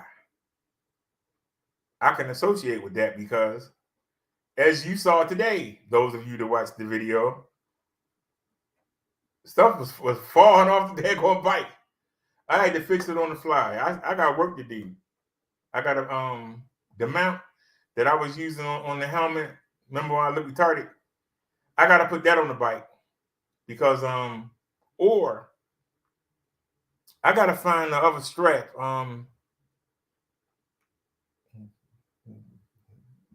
Chung Lee donated, and we got 2 Velcro straps, and we were going to use them to tie the speaker, the Bessie, but the speaker fell off, and the what do you call it? The charger cord got messed up. That's the best speaker we have. You know what? I'm going to buy another one. We're not going to put it on the bike, though. I'll keep it in the book. But the charger port got messed up. Ain't nothing wrong with that speaker except the charger port. And if you turn it on, it'll turn on and play for a minute, then it'll turn off. They got a big battery in it. But we can't charge it. And the sad part is, the mail was supposed to come, and it didn't come, and we went to the doctors. Because we had a late appointment. The video's up. We had 2 appointments at 2 different hospitals. And when we came out the first appointment to go to the second one, I spent half an hour trying to rig that speaker up, and it still fell off. And it messed the charging port up. Y'all remember?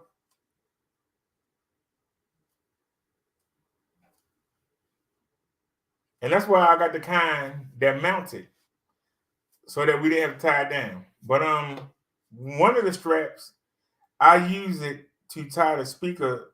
Remember I told you the box of canned goods that's sitting right there on the floor, right there in the dead center. I got the strap going around it, and it holds the speaker because the speaker, it got a one of them bass thingamajiggies in it, and it moves. The speaker moves, and it didn't fell off a couple of times. So I used that strap that we supposed to have on the bike. But since I got the mount, let me take these keys out of my pocket. It's these keys because of the alarm. Let me make sure it's off. All right. Here, put it in the lower pocket. Maybe that'll be better. Put that in the lower pocket. The arms of the chair keep hitting the alarm. All right. So the speaker we have now, it has that mount, and so you screw it on. But we have the Velcro. I just can't find the other one. Well, one of them I do, but I'd rather have them both. But I could Velcro it to the bike, but I like to have it on that mount because, to be honest with you, the mount didn't break. The part that hold the mount broke.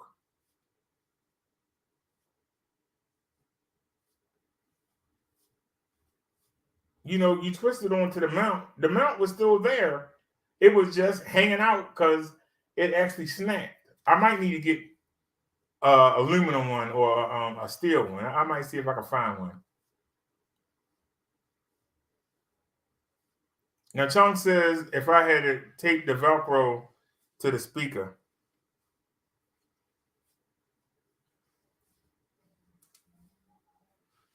the problem is the Velcro is going to let it slide around.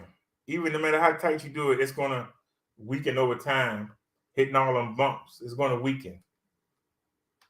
It's going to weaken. Now, like I said, the minute I hit the first bump when we came out the house, I knew, oh my God, look at the speaker. We had already left the house.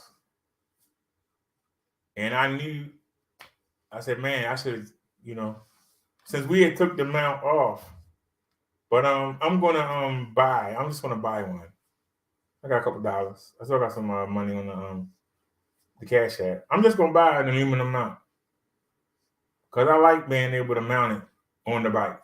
So I'll go ahead. But you know, the new speaker is for me.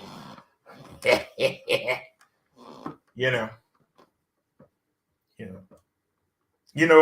Chong Lee got me to get Netflix. I never would have spent the money, but we went half and half on it, and I haven't paid it the past 2 months. I'm enjoying it. I mean, but I ain't gonna lie to you. I would just as well, have been watching Scam Bacon on YouTube. Sometimes I still do, but I really enjoy Hell's Kitchen. I really enjoy Project Runway. But to me, we talking about a wolf in sheep's clothing. That's a show about people making clothes. You know that the people that back the show are not straight people. The majority of them designers, the majority of the workers on that show, except for Heidi, the majority of them people are not straight. And I have to keep walking out the room because every time they start doing that fruity talk, I got to get them to walk away or fast forward it. There was a man that won a challenge, a 41-year-old man. He finally won a challenge. And he took that opportunity to propose to his boyfriend. Then spent 10 minutes talking about how it's not fair that he can't marry him in the United States, but he can go to another country and do it. Look, that's between you and God, okay, if you're going to do that. But you ain't got to put it in my face every day in 5 minutes. And if you wanted to marry him so bad, why didn't you move to a place where you can marry him? Why are you on national TV throwing it in our faces? That's something you keep on the download. I'm not going to judge you, but I can judge the behavior. And you don't have to put the behavior in my face. If you out in public, they shouldn't be kissing and hugging and all that. Do that on the download.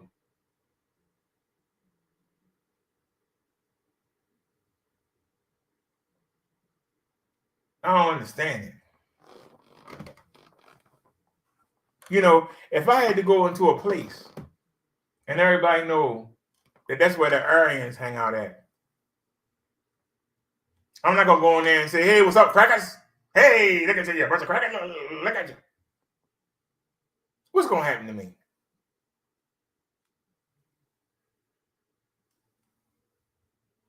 If I do a campaign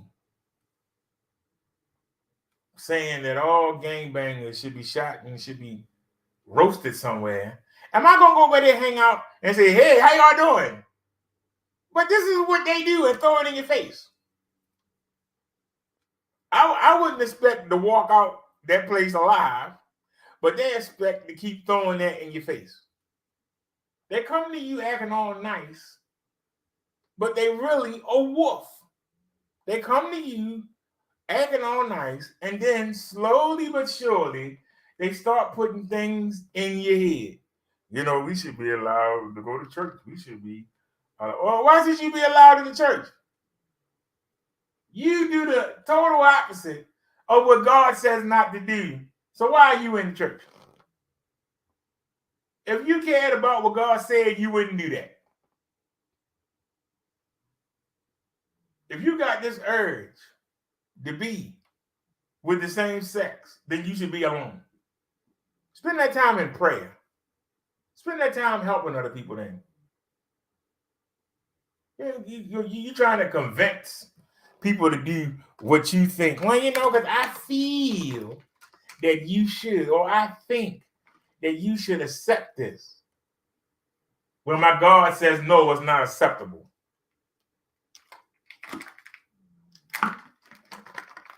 That's a wolf in sheep's clothing. When somebody tells you and constantly keeps telling you to do what you know God and Jesus can't stand, that's a wolf in sheep's clothing. And I don't care how they look, and I don't care what they got.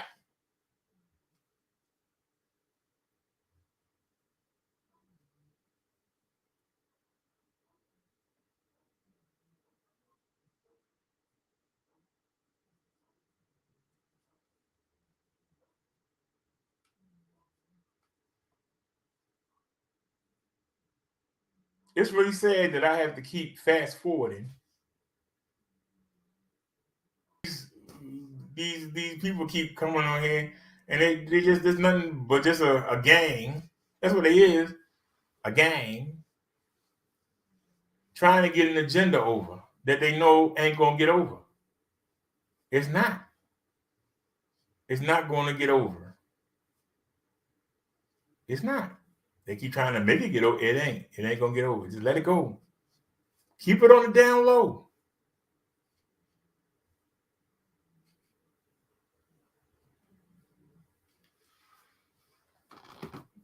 It's a choice. Do what God say or do what you want. No, you got a choice. Everybody is not meant to be married. Everybody is not meant to be in a relationship. If you can't find somebody in your own race to get along with, then just don't. It's better for you. It's better for you to go to paradise single than it is for you to go to hell and then get thrown in the furnace. Seriously.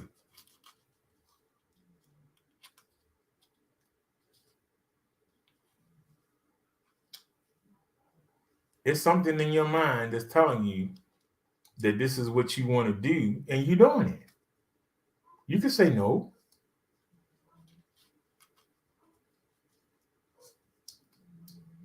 One thing I learned growing up, there's a lot of uncle somebodies. There's a lot of aunt somebodies. They never have no children of their own, but they always helping somebody with their children. They never seem to get married, but they always seem to be helping out people that are married. Why is that? They don't have a desire for the opposite sex, but they fear God more than they feel their own desires. So they find other ways to cope. They do things for people, have events. They ignore their sinful desires. They ignore that voice in their head. They ignore it. They actually had a Law and Order SUV where a new kind of AIDS came out, and people were still going to the club, picking up young people, even though they knew it was in that area. And I was like, how do you expect me to feel sorry? I wouldn't feel sorry for somebody straight that was out there horning around knowing that it was a new strand of AIDS that was killing everybody quick. You wouldn't feel sorry. You say, go home to your wife. Why are you out there? You wouldn't feel sorry for somebody straight that was doing it. Why are you supposed to feel sorry for somebody that's not? I don't understand it.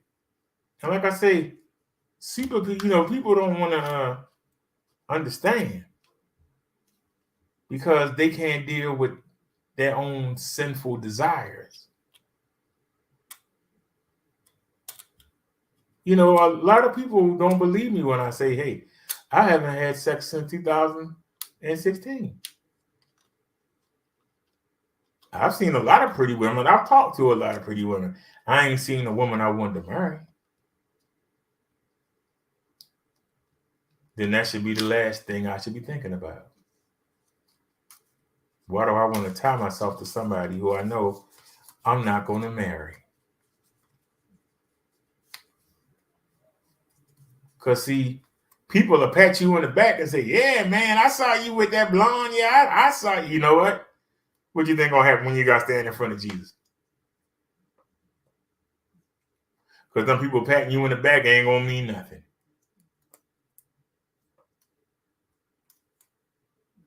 And if somebody's encouraging you to go partake in those things, straight or single, I mean, straight or gay, if somebody pushing you in that direction, you need to get away from that person. I'm sorry. You know, I felt different ever since I was young. Then why don't you call on Jesus to help you? Maybe you're not meant to be a parent. Maybe you're not meant to be a wife or husband. Maybe it's something else meant for you.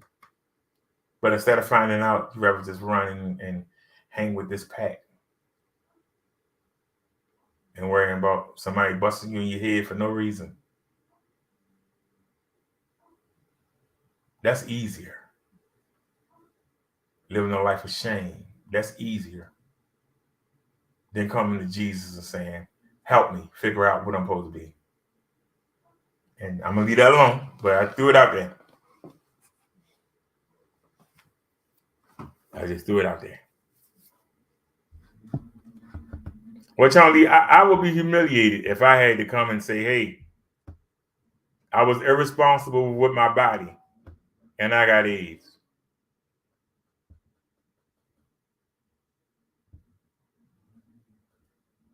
Now, there are some people that are victims.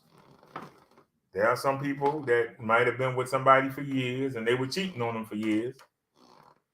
But the signs were there. And you saw it. And you ignored it. The signs were there. The Bible doesn't say you have to stay with somebody that keep cheating on you. It doesn't say that nowhere. So if you know somebody cheating on you and you keep letting them go out there, they're going to bring you something home.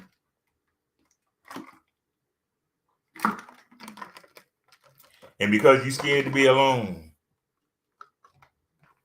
or you never learned how to do anything to support yourself, or because you got kids, you let that person stay in your life, they're going to bring you down.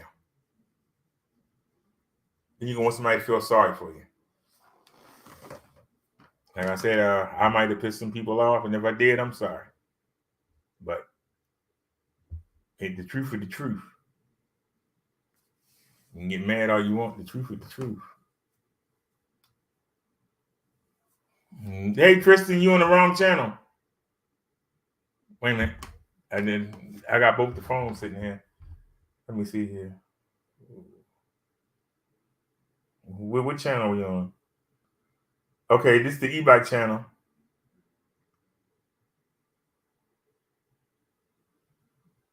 All right, so let me tell him to come over to the e-bike channel.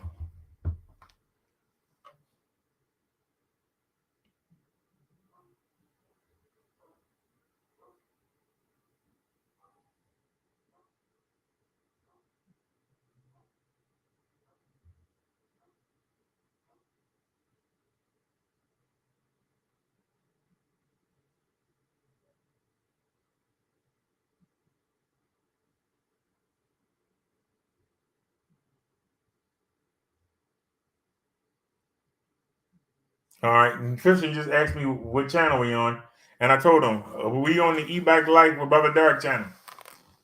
We broadcasting on both of them at the same time. I think you on the Rev channel. You know, I know that people got people like that in their family. People got Rolling Stones. Papa was a Rolling Stone.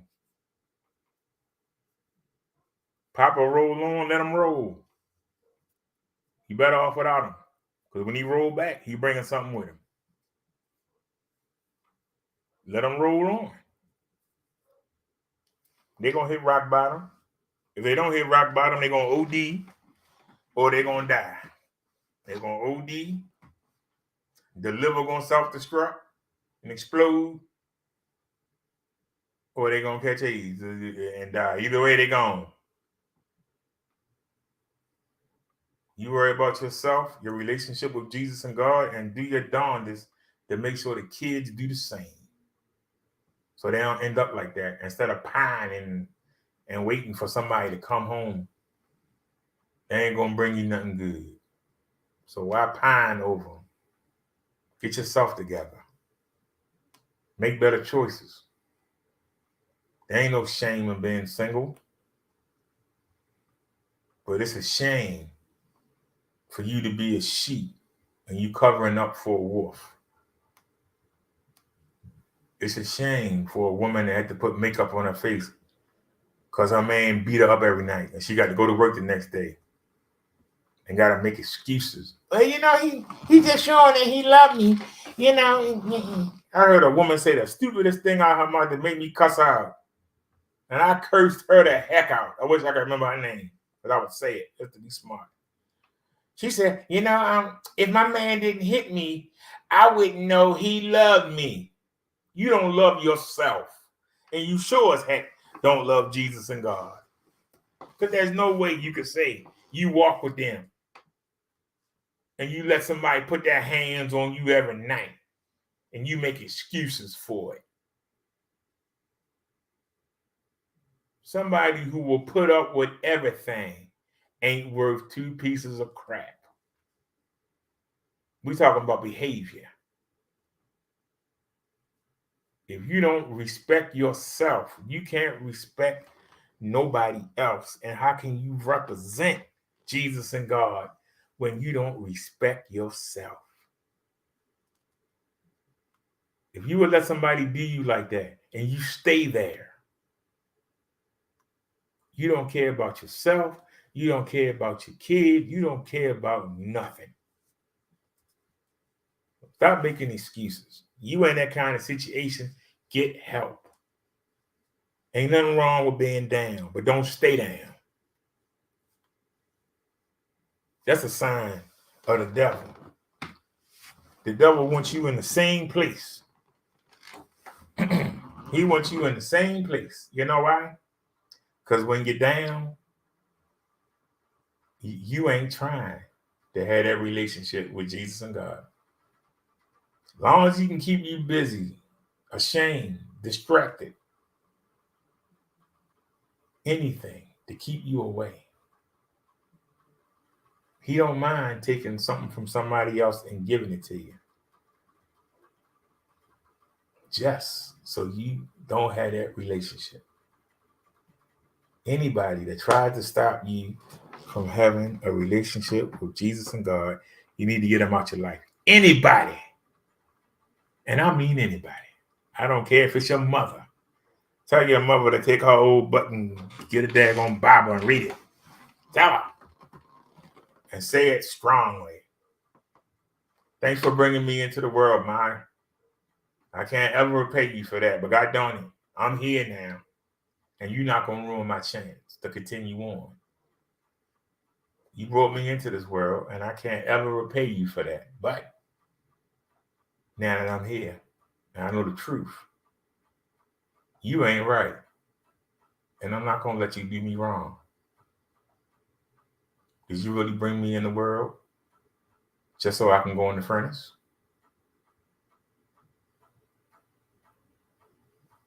Because if I do what you do, that's where I'm going. It takes a lot of courage to say that.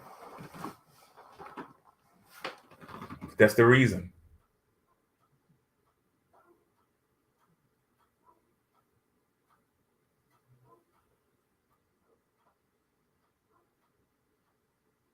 I never heard of him before. What's the name? Pastor Geno Jennings. Well, it's nice to know there's somebody out there who does, who preaches the truth. You know, people don't want to hear the truth, Tristan. People would rather hear lies. You know, because lies are more fun, more colorful. People want to do what they want to do. That's what human beings do. That's what free will means. You got the free will to do whatever you want to do. That's why I was offended when the lady kept saying he goes around preaching on a bike. You have to show an interest in religion before I say something to you. If you don't show an interest, there ain't no need me saying anything to you. You ain't gonna pay me a bit of mind. That's why, you know, when we showed the video about the man on the subway, they had the megaphone and he kept preaching to people. These people just got off work. They trying to get home. They tired. And he trying to preach to them and they telling them, hey, we don't feel like hearing that right now. And he still kept preaching. He was doing that for himself. He wasn't doing that for Jesus or God. You ain't never seen Jesus nag somebody. Find me a spot in the Bible where he following somebody nagging him. You better listen to this word of God. You better. You don't see that. It's called grace. It's a gift. When somebody gives you a gift, you either receive it or you reject it. But you can't shove a gift at somebody. They either want it or they don't. You have to want it. They've already tried everything. Showing miracles. Trying to pick up people for themselves. It don't work. We only respond when we want to. Nobody can make you do anything forever. Well, I can lock you up. Sooner or later, they're going to get free and go do what they want to do. I can hold a gun to your head. Sooner or later, they're going to say, go ahead and shoot me. Shoot me then. I'm tired of it. I want to do what I want to do. Shoot me then. You can't make a person. I gave you the example from out of Revelations. When all these things are happening, people are still cursing God. Mountains falling on the head, 100-pound, blocks raining like hell coming down. And they still, oh, goddamn you, God, I ain't doing what you say, put on you. You can't make people do nothing. They have to want it. That's why you got to judge people by their behavior. Everybody has the ability to be saved. That's why you can't judge anybody, but you can judge their decision-making and their behavior because they got the free will. You can tell somebody something all day, going one ear and out the other. Because while you telling them something in one ear, the voice in that ear is telling them something different. And that voice in the ear is telling them something they want to hear. You telling them something they don't want to hear. Who are they going to listen to? Tell the truth. Who they going to follow? If I'm telling you, I can make you famous. I can make everybody love you. I can give you everything you want. But you got to do this for me. And on the other side, this is what I would need you to do. It's not as much fun as what he's saying. But in the end, you're going to win. So do you want to win now and lose at the end? Or do you want to lose some freedom now and win at the end? That's basically the whole gist. No matter what religion you follow, it's all the same thing. Have fun now, lose later, or lose on some of the stuff you like to do and win later. Which one is it? Because I can tell you, every time I ride by a bar or club, the voice in my head says, why don't you go in there and take a look? Go in there for what? Ain't nothing going on that I need to go see. Why ain't you going to the club for? Don't you want to go in there and dance? I'm playing music right now. I could dance if I want to. Why I gotta go dance around with a bunch of drunk people? Some people in there ain't thinking about God and Jesus. Why I need to go in there and be around? They'll put me down for even mentioning either one of them. They'll probably put me out the club. Oh, you a killjoy. He killing my mood. My mood sucks. He's just killing my mood. Get him out of here.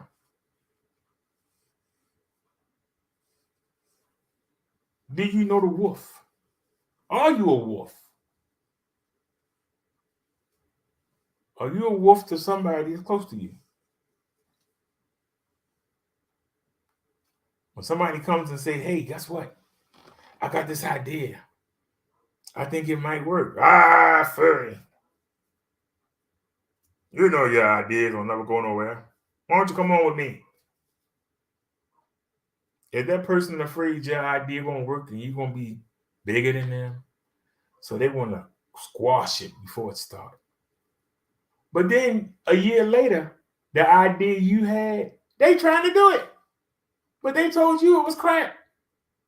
How many times did that happen to you in your life? How many times have you been single and you standing there with your boys and have with your women too, and a new person moved to town? You go, hey, I like that person. I might go try and holler at him. Oh, no, you don't mess with her. You didn't hear. Yeah, something wrong with him. No. And then you turn around 2 months later, the same person that told you that person wasn't no good, they're sitting there dating him.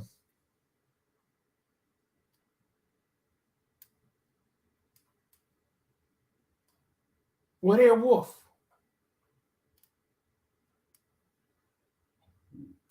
And did you allow them to get over on you because you feel you need them? We all got that one person that's in our circle that ain't worth 2 pieces of dookie, and you know they ain't. But for some reason, everything seems more fun when they're there. And if they ain't there, the whole mood is brought down. Why do you need some goofball to keep the party going, to keep the mood up, to make it exciting? You don't need him or her. You need Jesus. That's what you're lacking.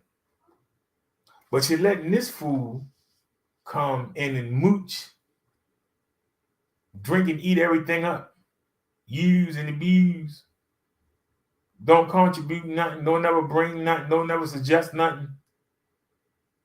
But it's easier to just take care of that person than it is to come to Jesus. It's easier. Why is that easier?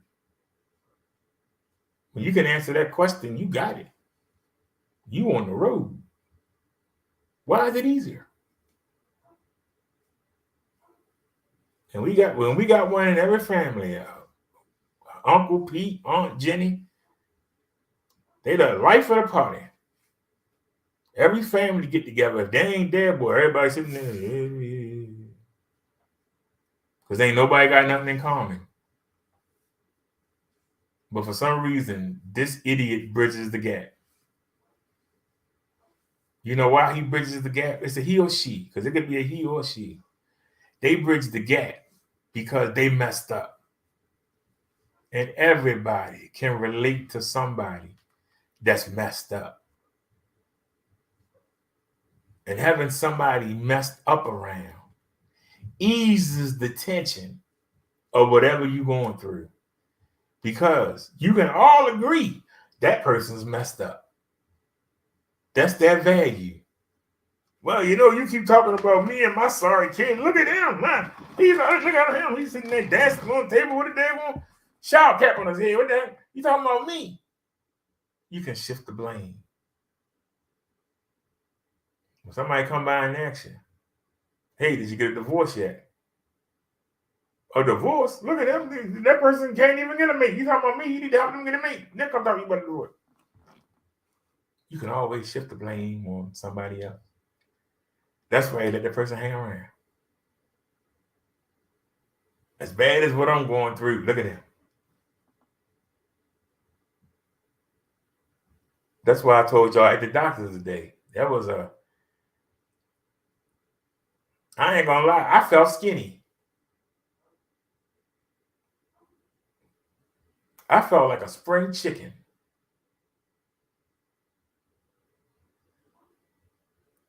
I felt like a young man today. If y'all would have seen me bouncing around, I felt like a daggone kid.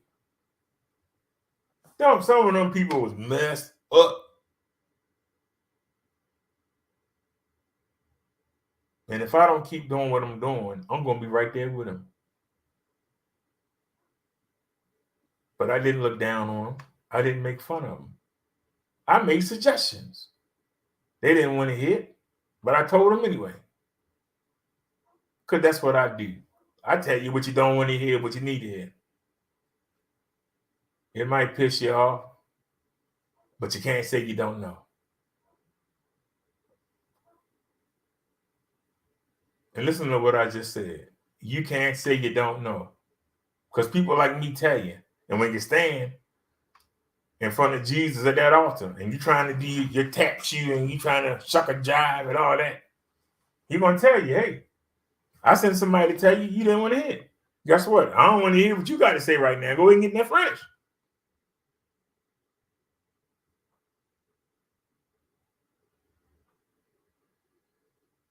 Because saying you didn't know ain't no excuse when somebody been telling you for years. Well, I ain't paying no mind. He wasn't talking about what I wanted to hear. There you go. I ain't trying to hear what you got to say either. Go ahead and get in that fresh. And get in yourself, well, I can have the angels throw you in. You going. You want to do it, or you want the angels to throw you in? How you want to do it? Either way, you get in that furnace.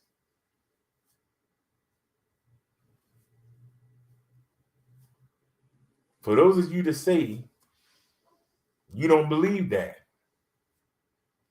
well, in the final battle, some Revelations, in the final battle, I say it again, in the final battle,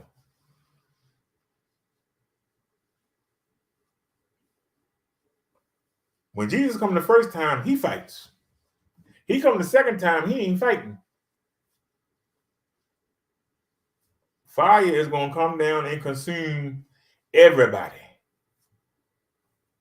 in the devil's army. All the people the devil picked up again after Jesus been on the earth. So even with all the torture, with the fighting, with everything, people still, after 1,000 years of being taught by Jesus, they still came up and lined up side with the devil. Those people are not going anywhere. Why do you listen to them? Why do you admire them? Why are you scared of them? Why do you pay them any mind? Why do you let them intimidate you? You know where they're heading? Put on this earth. They can have it. Let them have that car. Who cares? When it really counts, they got no power. That's why I tell you all the time, the devil can't do nothing to you unless you help him. You got to help him. Well, how do you do that? By assuming. When you know you're supposed to do something, and that voice in your head tells you, now you can do it later. Now, don't worry about it. Now it'll be all right. That's him convincing you. And when you listen, you open the door for him to kick you right in the head. When we got that bike down the steps today and got outside, you heard me say, this mount was wiggly. We got up the road and I said, oh, this is really bad.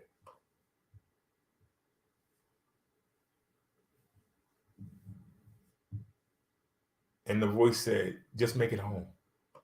We can fix it. I should have took it off the bike then. I didn't. And what happened? It wound up in the middle of the street. The light changed on me. We came through that intersection hundreds of times. There ain't never been a car coming. I approached the intersection. I saw nobody was coming. I went on and ran the light. Car came out of nowhere. I had to hit the brakes. And the bike tipped up. I listened to the voice in my head when I knew. But see, I didn't just listen. I looked. I didn't see nothing. But yet, soon as we headed out that intersection, whew, I had to hit the brakes. I knew better. I knew better. Even though I took a long look, I still knew what I was doing was wrong, and I still chose to do it. Human beings will never be perfect. There is no perfect human being. I'm going to have to pray and repent for my lack of judgment. And thank Jesus that I didn't get hurt. But it wouldn't have happened if I had done the right thing. And see, somebody can say, but you took a long look. Wasn't nothing coming. Cars travel very fast. People could be in park positions and tear out. Somebody could have just got them some drugs and was tearing out of there. If you at the red light, you sit at it till it turns green. That's why it's there. That's why it's there. When you make the decision to do what you ain't supposed to do, bad things happen. You can't get mad and you shouldn't expect no sympathy. When you know it's wrong and you choose to do it anyway. You choose to do it. That kills me. It's not my fault I'm gay. I was born this way.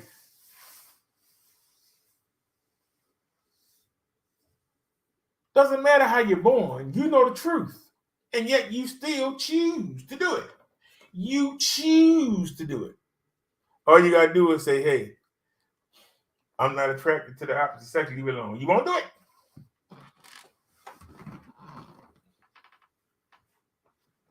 You won't do it.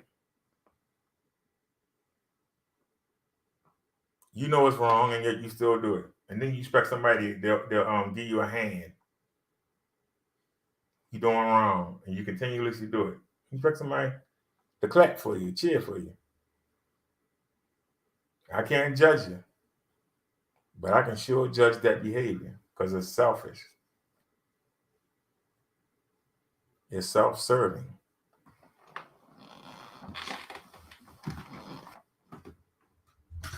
Let me set the chat before we continue on.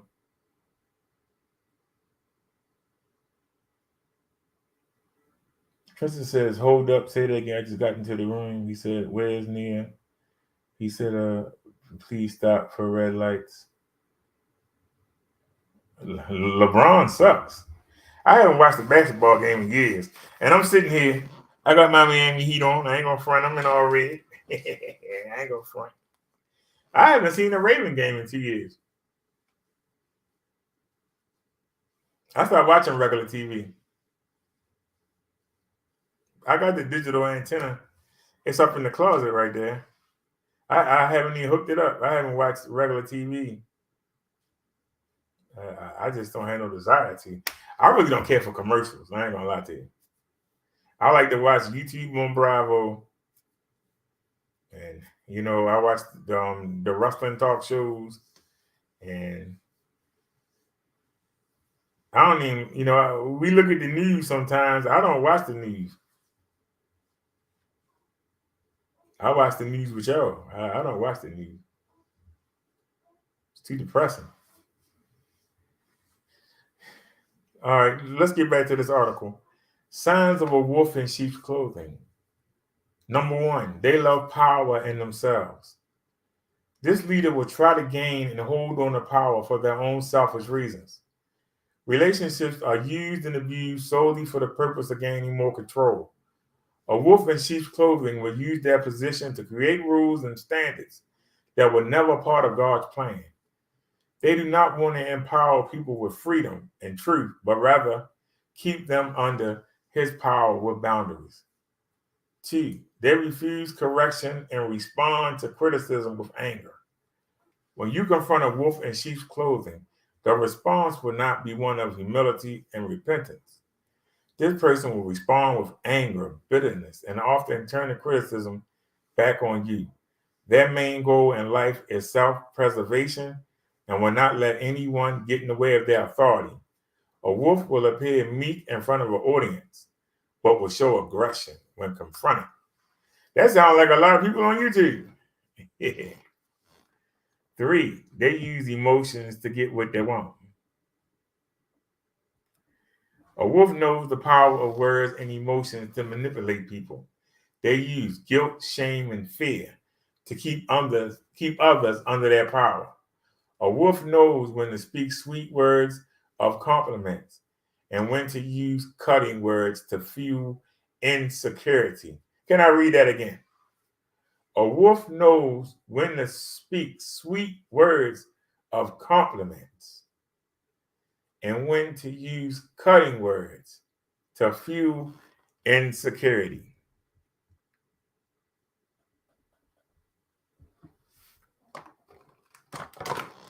I figured that out a long time ago. That's why roasting was so easy for me.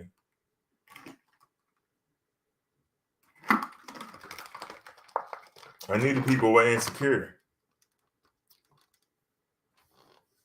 It was just a matter of waiting for them to prove it.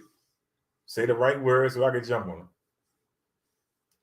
4, they lack the fruit of the Spirit.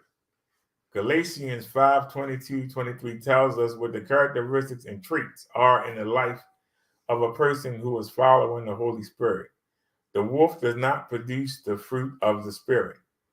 They may be able to appear loving and gentle in front of people, but behind closed doors, they lack kindness, gentleness, self-control, and other fruits. A wolf gives into sinful natures and will display them when feeling attacked.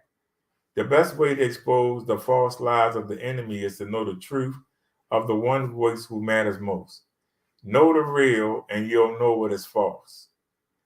One way federal agents are trained to detect counterfeit money is by learning how to spot what is fake by understanding first what is real.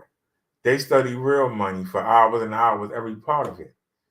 They know it so well that when the counterfeit is set before them, they immediately know it's false because they know it's the real thing. And so it is with us as we keep pressing in to know God, who is real and who is truth. And we set our minds on his word, spending time there, meditating on it. Eventually, we become very trained in detecting the fake. How to spot and respond to a sheep's clothing.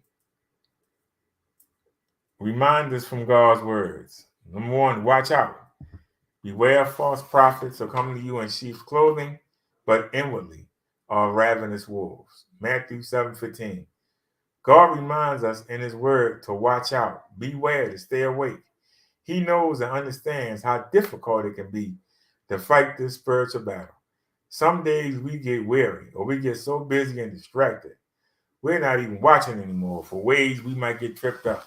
But he tells us, be on your guard, stand firm in the faith, be courageous, be strong.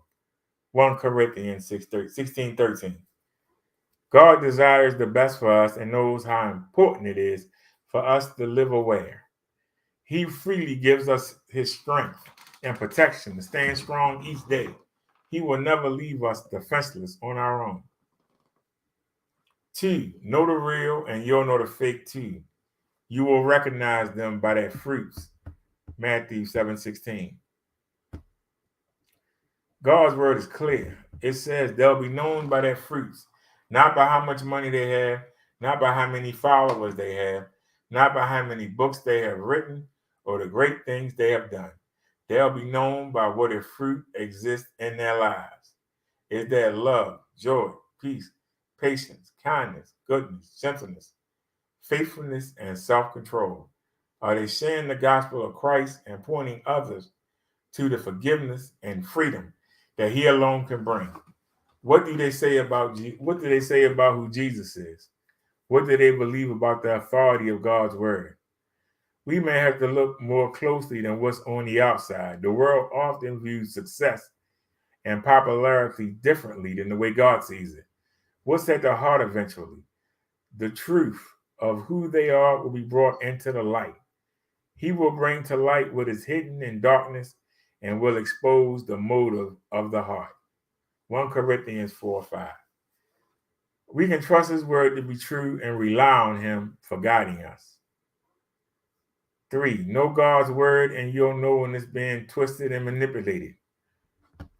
For even Satan disguises himself as an angel of light.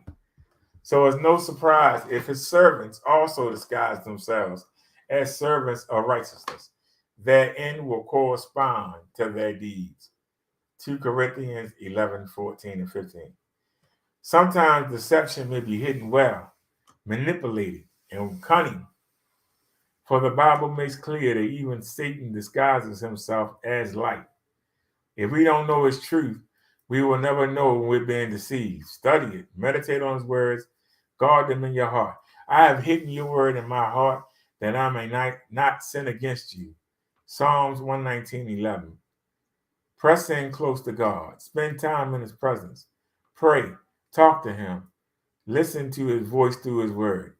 Stand close to his side. Living under the protection of his armor and covering help us to know when we're staying straight into falsehood. 4. Hey, I want to comment on that. I remember I was dating this girl and her uncle was a preacher. And her uncle didn't like me for some reason, but I figured out why. I kept asking him questions that he couldn't answer. And one day I was talking to somebody and I told him, he said, why you keep asking him?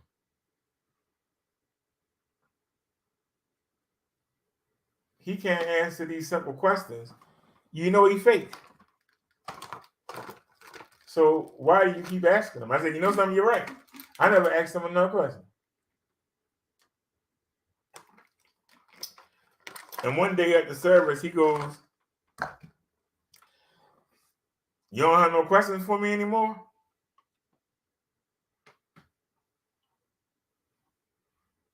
I just looked at him like,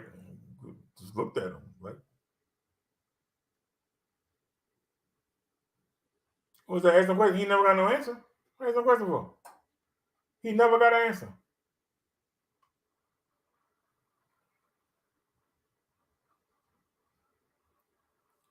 He never had an answer to any of the questions. So why should I ask him? Am I making sense? He never had a question for anything I asked him. You understand what I'm saying? Or why would I keep asking him?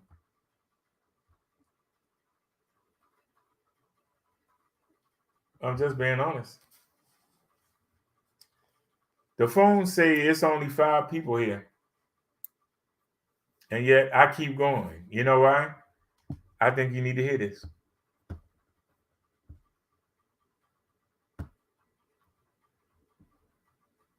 Wait a minute. Did I go too far?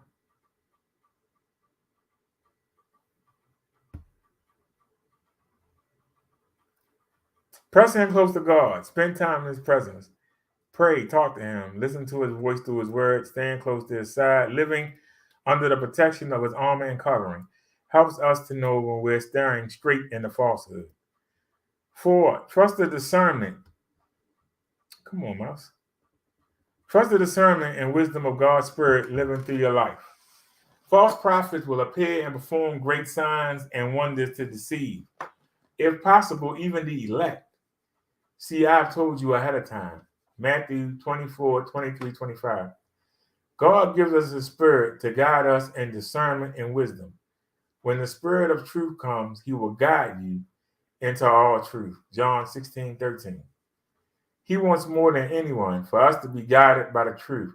He tells us, I have told you ahead of time so that we will be prepared and watching, walking in the Spirit and not in the flesh.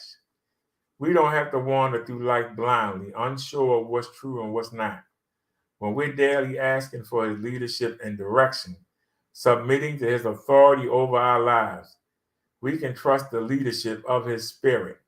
When feeling unsettled or sensing something is just not quite right, we can press in close to Him, knowing He's faithful to guide us. 5, surround yourself with other believers you know and trust. Knowing this, scoffers will come in the last days with scoffing, following their own sinful desires. 2 Peter, use caution in whom you listen and choose to take guidance from. Sometimes we're in a place where it's hard to see clearly, maybe because of our own pressing worries or cares. We need a trusted friend who can speak the truth in places we need to hear. This is often true in marriage. Learning to listen to one another and take into consideration what the other might be sensing or discerning can often have great power in saving us from a heap of trouble ahead if we only heed the warnings that someone we love may speak our way.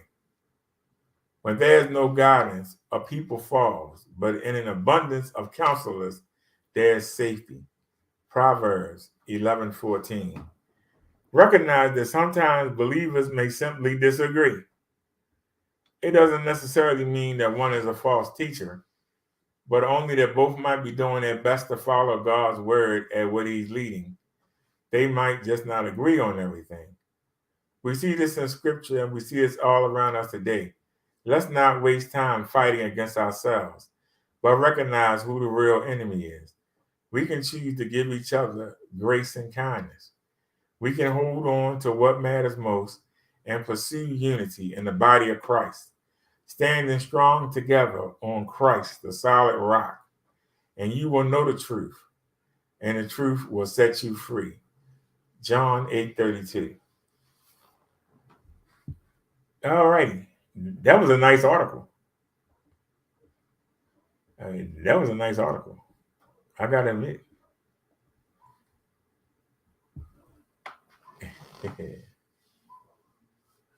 Where's Nia? I don't know. Nightbot on to you. I'm on 2 channels left, but well, thank you. Sean Lee says, please stop for the red lights, BD. Oh, I already read that. Ain't nobody said nothing all the time. All right, y'all. Let's I only had a ride up to the hospital, so I know I'm gonna I know everybody will want to see the fall, so let's just get there.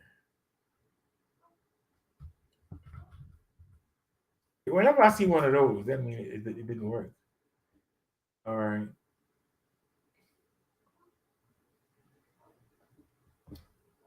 Y'all got things to do. So let's get out of here. Last one, you go. Last up there.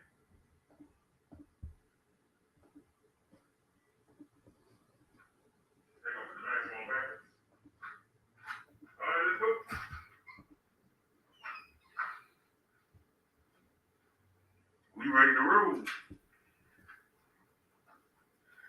All right, Mini-Me. You got a nice little ride here. Oh, we got the good Samaritan. You got a nice little ride. Yes, sir. It's amazing, this little thing. And we got the bang and everything. That's good. That's good. That's good. That's good.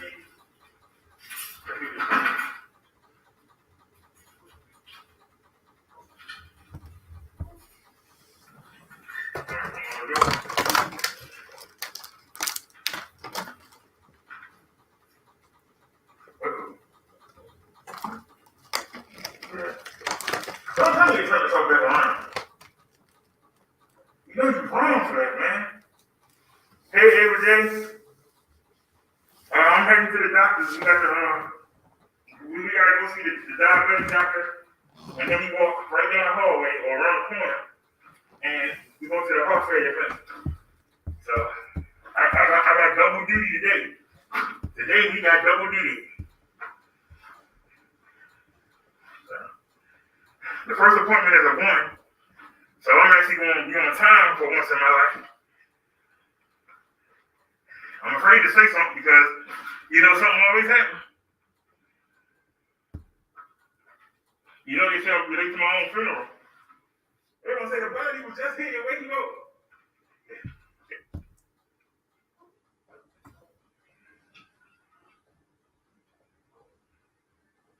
Well, what am I doing? Oh. Look a little crooked, but I ain't going to worry about it. Let's go.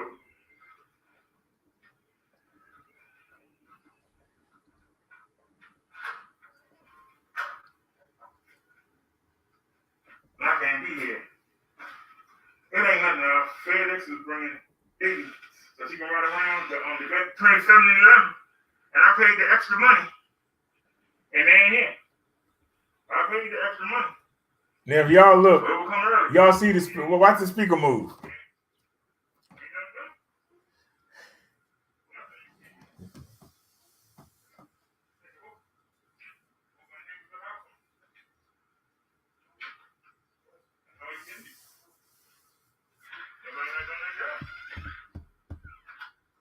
I'm doing my job, but nobody else is doing that. Can't get mad. Yep. Yeah, look at Mini-Me. Look at that. Look at me over there. The bag's almost touching the ground. Look, y'all, I forgot my helmet. I ain't got my helmet on. We had to go back. Oh my God, I ain't got any helmet on. I ain't gonna say that.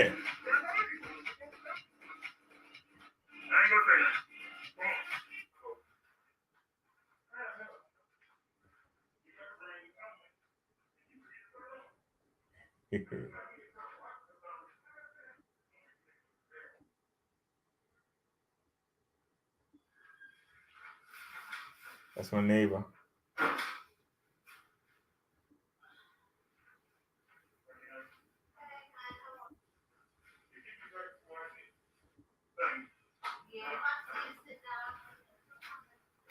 Oh, wait a minute. That was a good view of the helmet. There it is. That's a new helmet, y'all. They got new helmet, new gloves, got our new shoes on.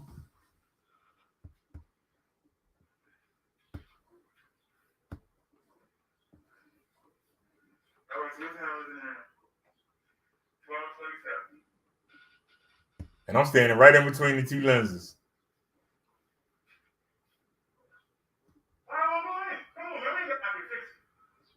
Come on, fast forward. Let's go.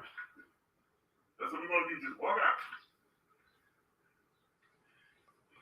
Just want to see how I look with a new helmet on.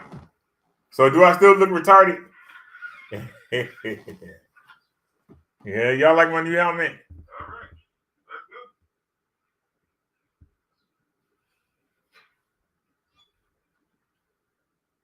That's right. You ain't got to put the leg. Just step over. There you go. Put my gloves on, we can go. Turn the moves out back on. Power on. Now look at the speaker.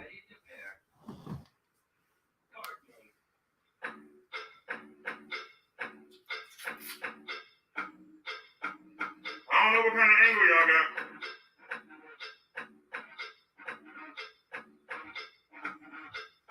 I got my little mirrors on, so I can see.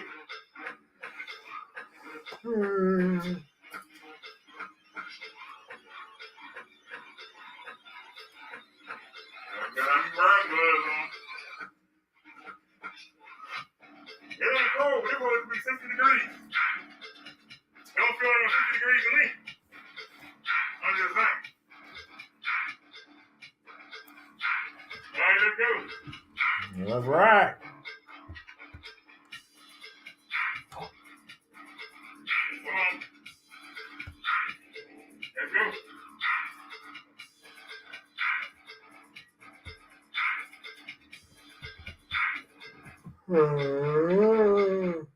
It's gonna feel no 60 degrees. What my song is on?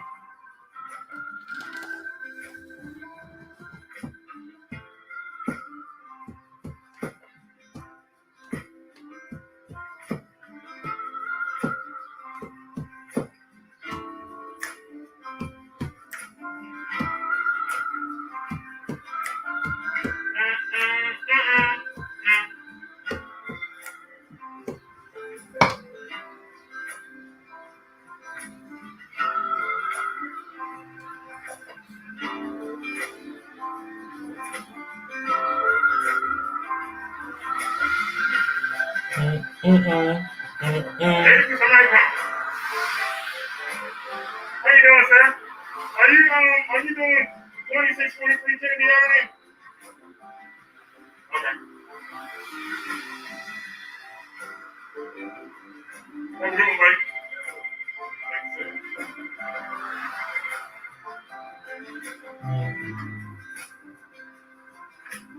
Well, that was the postman, but he wasn't mine.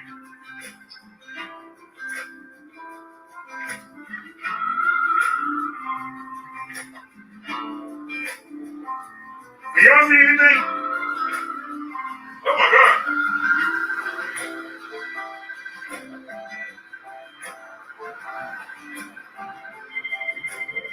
I ain't got time to worry about it right now. We got to do something to degree for this.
Here we go.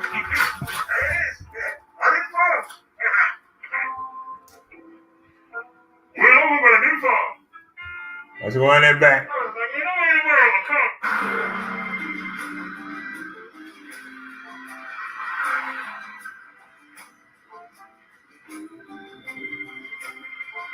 Look at that young man pedaling.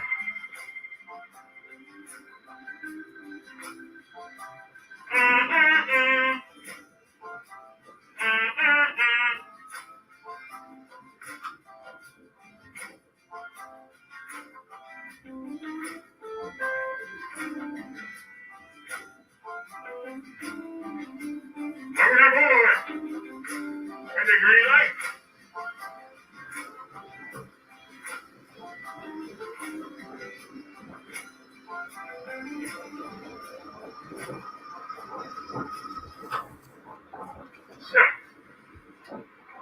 Oh shit. Y'all see I did not fall. See that? I did not fall. Watch it again.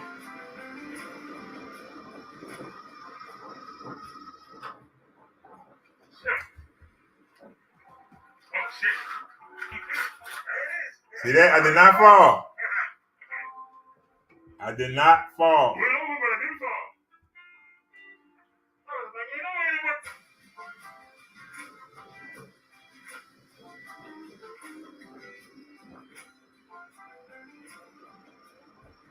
Let's put it to rest.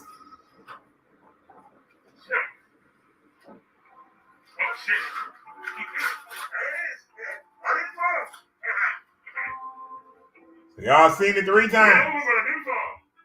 Yeah, I put it double angle.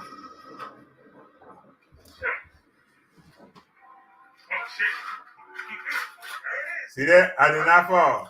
My hands touched the ground. That's it.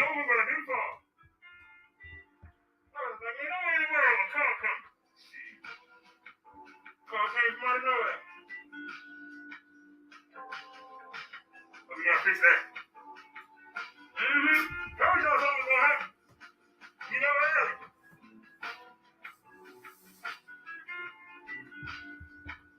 Alright, no big deal. Right on. Yeah. Let's go. Had to mess up my new shoes. Man, we didn't fall.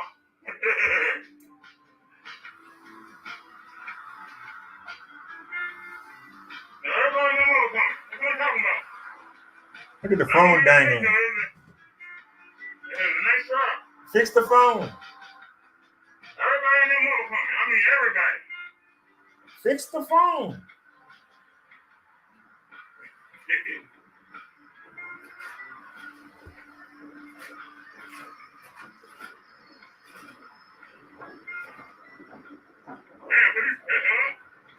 Please pay for the ambulance for me. I mean, I don't know. That's the one thing.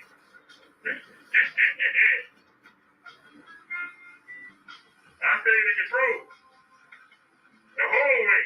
But take that, Mr. D. I said, I looked down and I ain't see nothing. That car came from out of nowhere. That's my fault.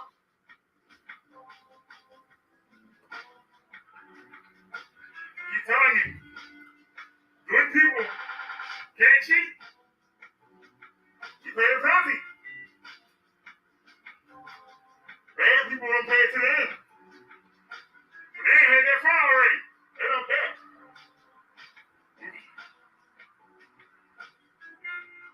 He paid for it directly. I don't know if y'all can see anything.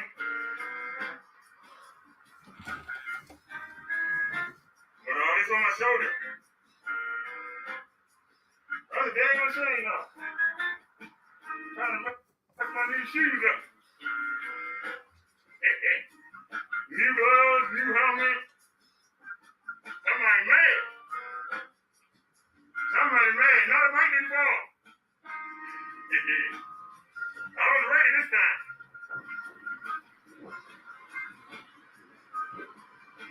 The brakes on here are stiff.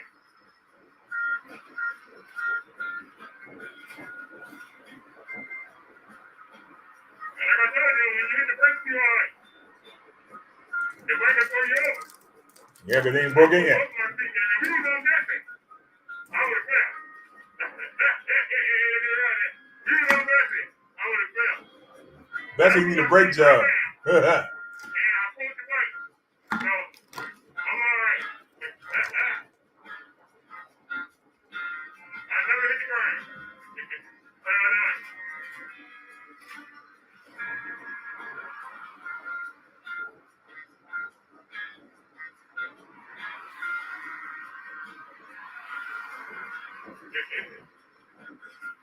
Alright, my time to go up that hill. Oh, It's hill time.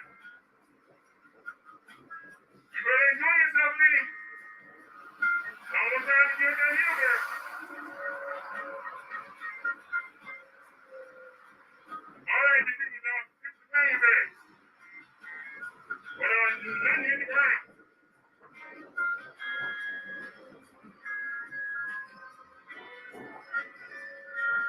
But I told you, if you hit the brakes too hard, because they knew it was not broken in yet. If you hit the brakes too hard, you know what I'm saying? Look at that incline. It'll throw you over the handlebar. So I put my feet down. I put one hand down on the ground, and I caught myself. Look how steep that incline is. God damn, that hill don't stop. That's rough right there. It was good.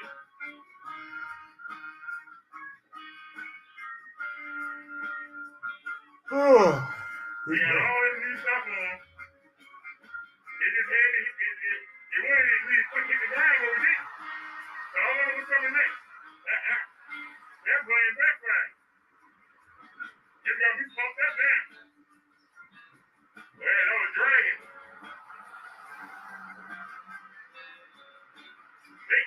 They didn't beat that power. Where that power? What we did?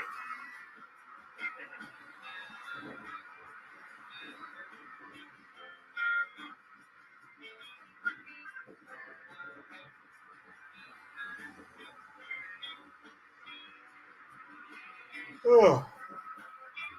We going at a pretty good clip. We getting smoked. He handled the hill, y'all. Well, we already knew that because we came out. And when we touched her, she doing the job. This is a female. She handled her business.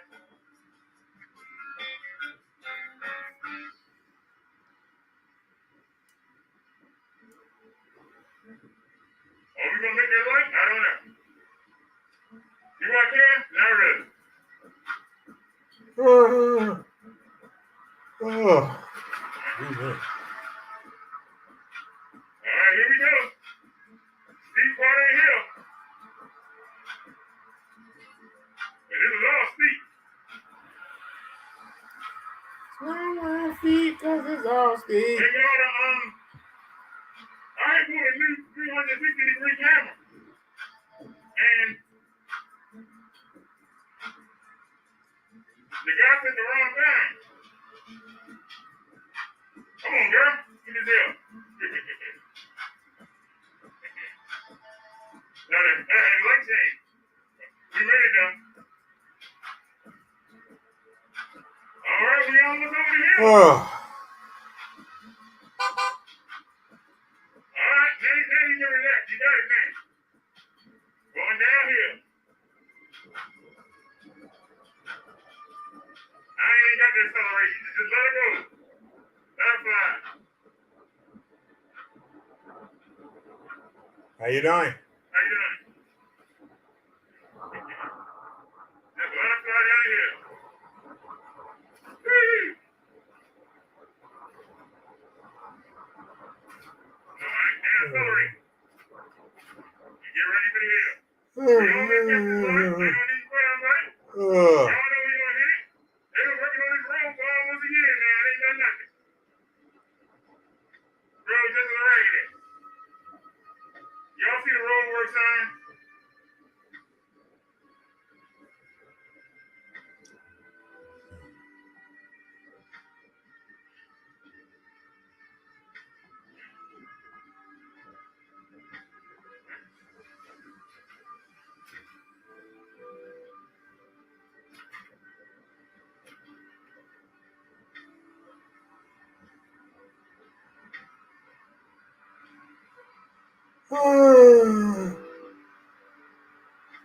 Oh. We got a red light. It's 12, we're 19 minutes. No, it's on iPhone. iPhone 7. But the guy gave me a refund. And he sent me 3 of his cameras for free. The only problem is we already have. Unreal. We already have.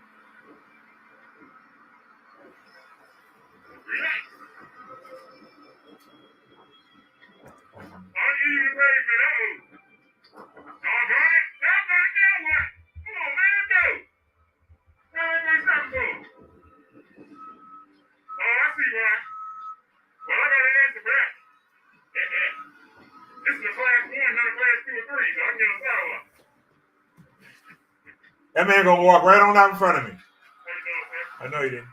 Pretty good.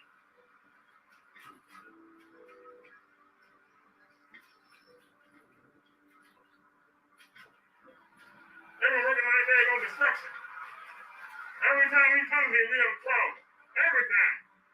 Not some of the time. I said every time. Oh. Yeah. Crazy. All right, let's keep rolling.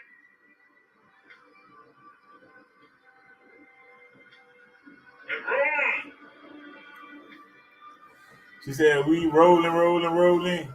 We rolling, rolling, rolling. Look at that power hole. We missed it. And look at that power hole. We missed it. How you doing, sir? Let me slow down. You want to get ready? Ouch! Ouch! Ouch! Ouch! Ouch!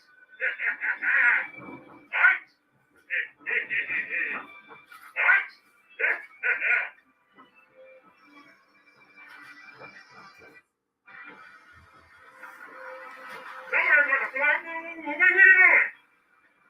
What are you going to do?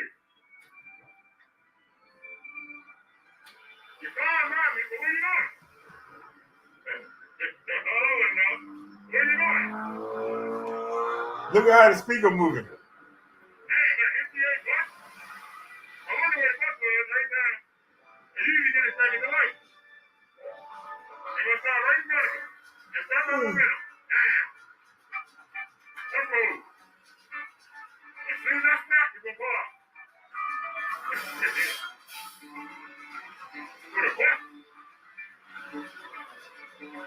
Damn. Look at the incline we on.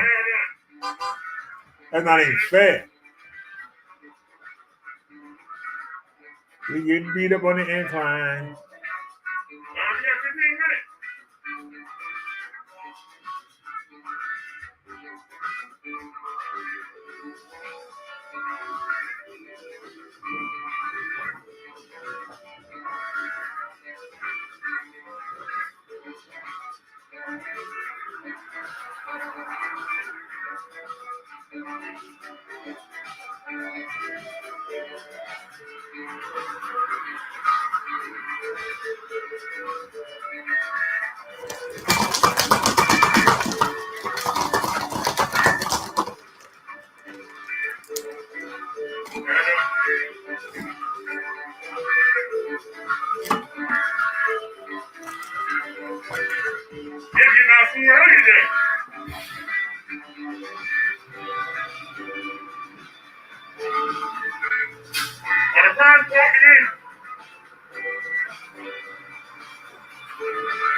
Y'all like one of these gloves? They say YouTube not responding. Everybody wait.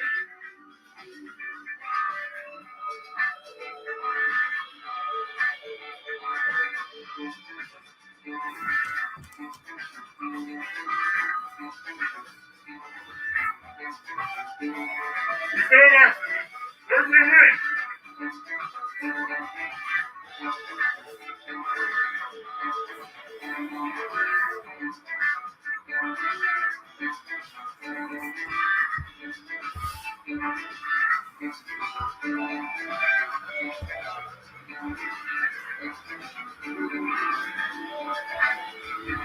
Right on, speak the fuck. Missy Haley.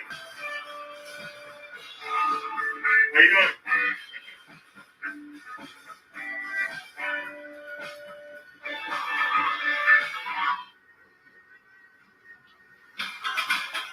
I'm here. What's all we need? I'm here. I got you, little girl. You got me, I got you. That's what matters.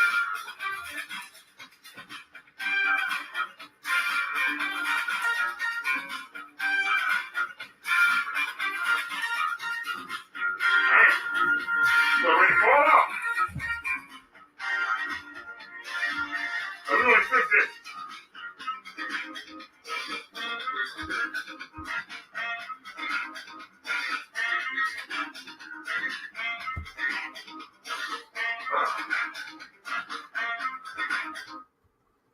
All right, here's one thing I want to see real quick. How did the footage look?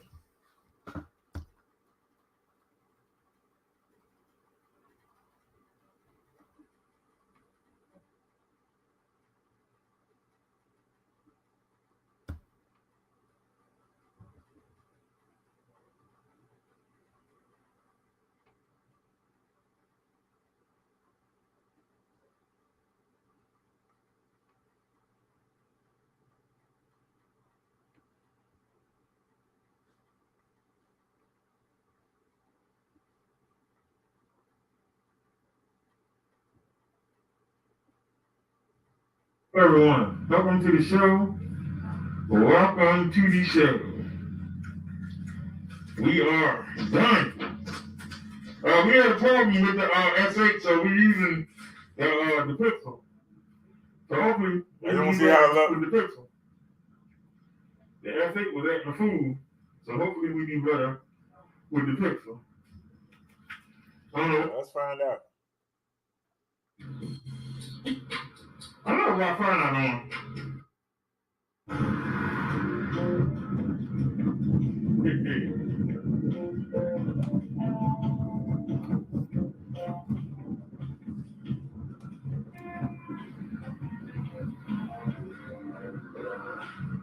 That's just embarrassing. I can't believe.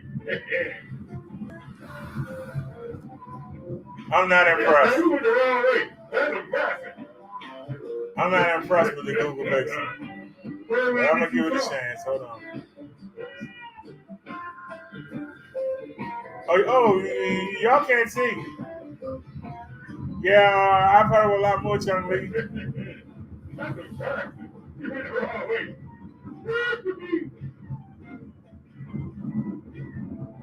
We're going all up there. Get this battery, right?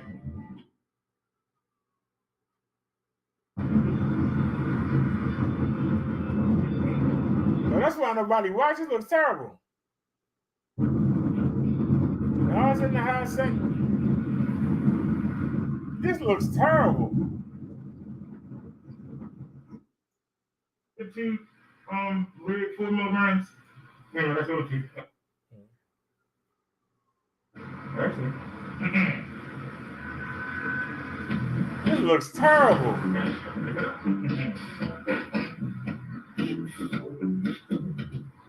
All right, now I changed the camera to the other side. Did that work out better? It still looks terrible. That looks terrible.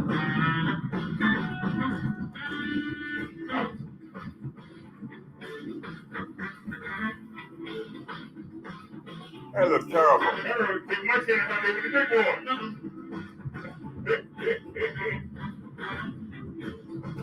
All right, y'all, we out here on the Resurrect Mini. We call her Mini Mini. We on the Resurrect Mini. That looks terrible. Say Mini, Mini, Mini, Mini. I thought about the quality. Yeah. It doesn't get All right, better. come on, man. You know how to look, man.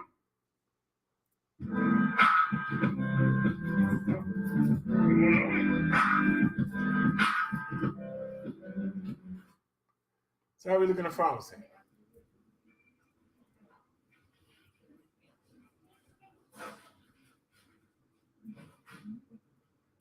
Let's fast forward. How do we look outside again? Did it get better?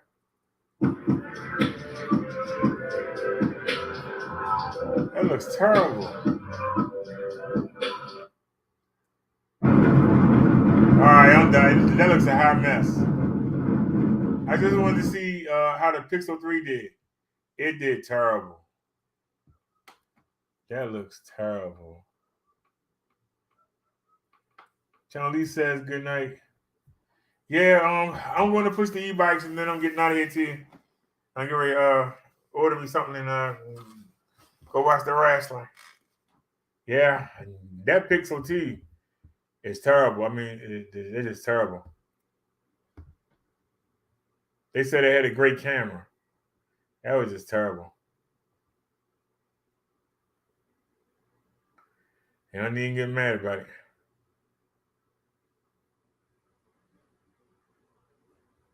Oops.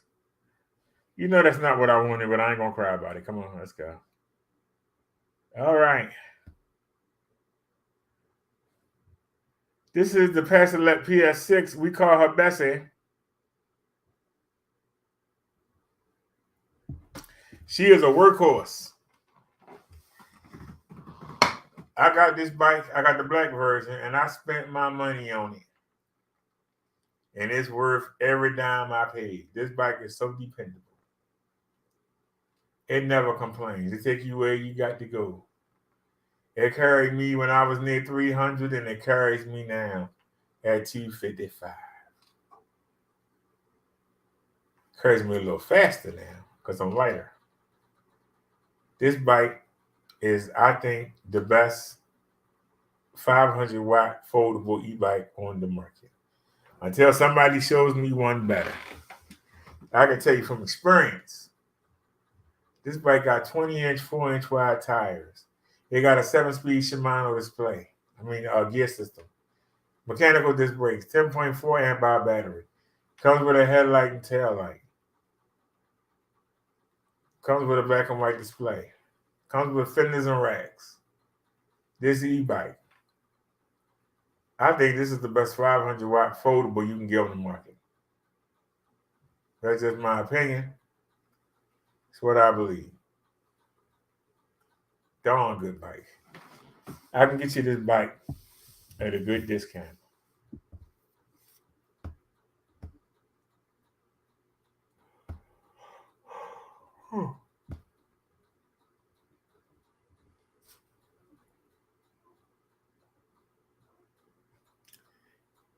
This is the link.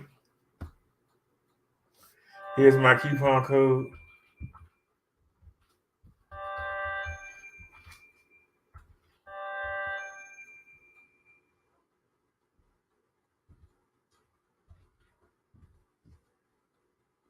Oops.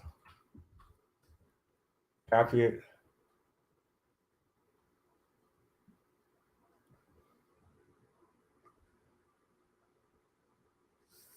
All right, that's my coupon code.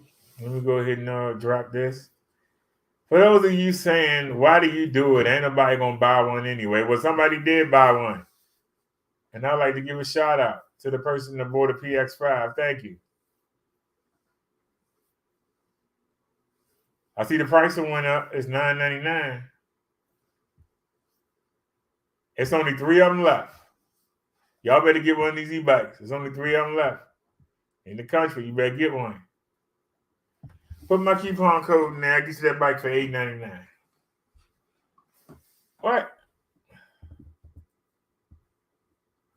I'm telling you, they messed the coupon code up.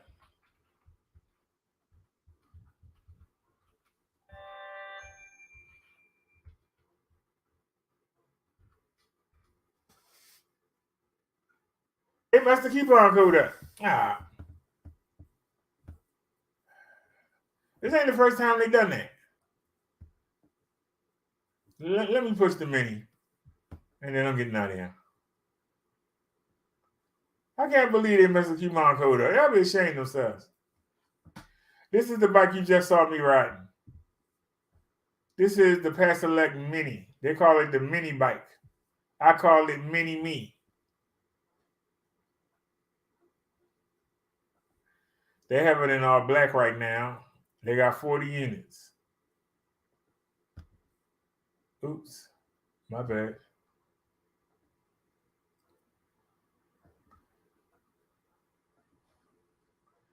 Yes, y'all saw me riding this today. Yes. This little bike, 14-inch wheels, 2 inches wide. It only has a 1 gear shifter. This is more of a scooter, but it's a bike. You can pedal it.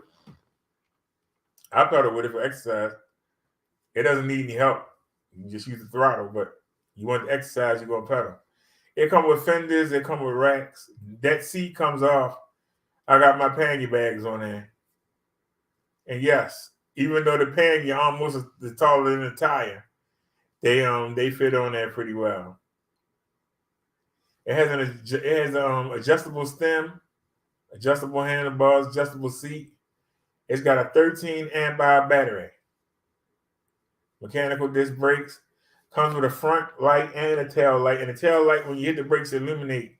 Let the cars behind you know that you're slowing down. That's a good safety feature. I can tell you this battery, we have not been able to kill it.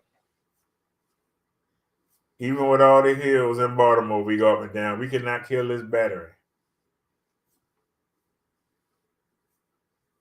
The selling point of this bike is the size and the battery. Them 14-inch wheels, they are so economical. It averages between 15, 20 miles per hour. Some of y'all say that's not fast. Well, hey, that battery lasts forever. So would you rather get someplace faster and run out of battery faster, or would you rather stay out there an extra hour on the bike? That's the question. That's the question.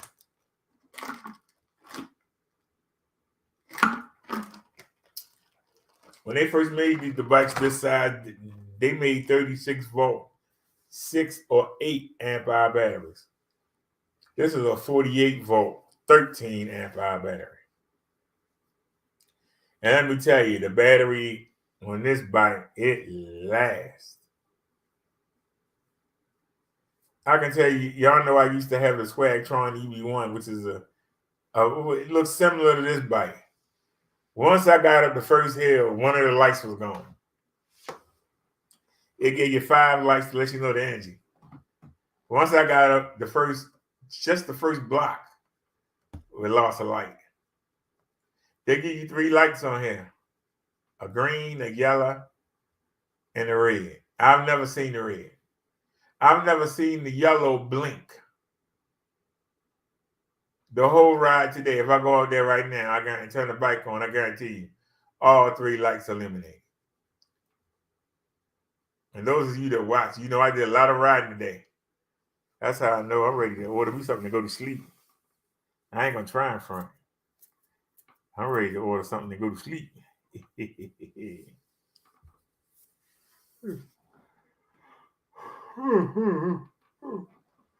Oh, there we go. Yeah. I'm sorry, y'all. I did a lot of running around today. Tired. Tired. Sleep is calling me, 'cause I'm tired.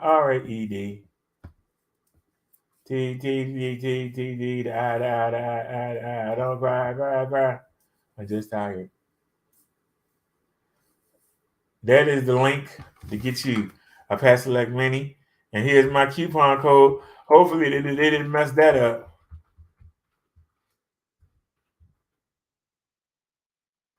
Just type in Bubba Dark Mini. Lil Mini Me.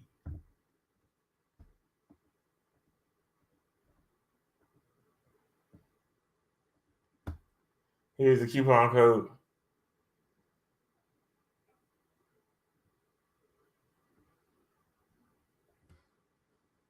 They're asking $749. That's too much money. Use my coupon code. Hopefully it works.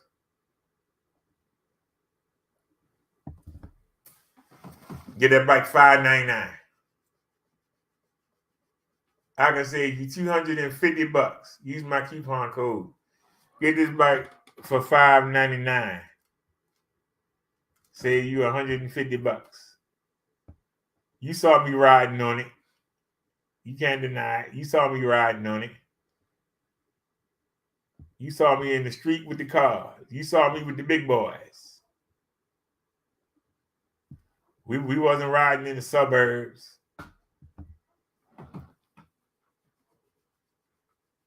Believe it or not, that little bike can go. It got some zip. They sent me this bike to show y'all, and I'm so grateful. It's easy for me to carry up and down the steps. It folds up. It's so lightweight. It get me up all the steep hills. I dig this bike.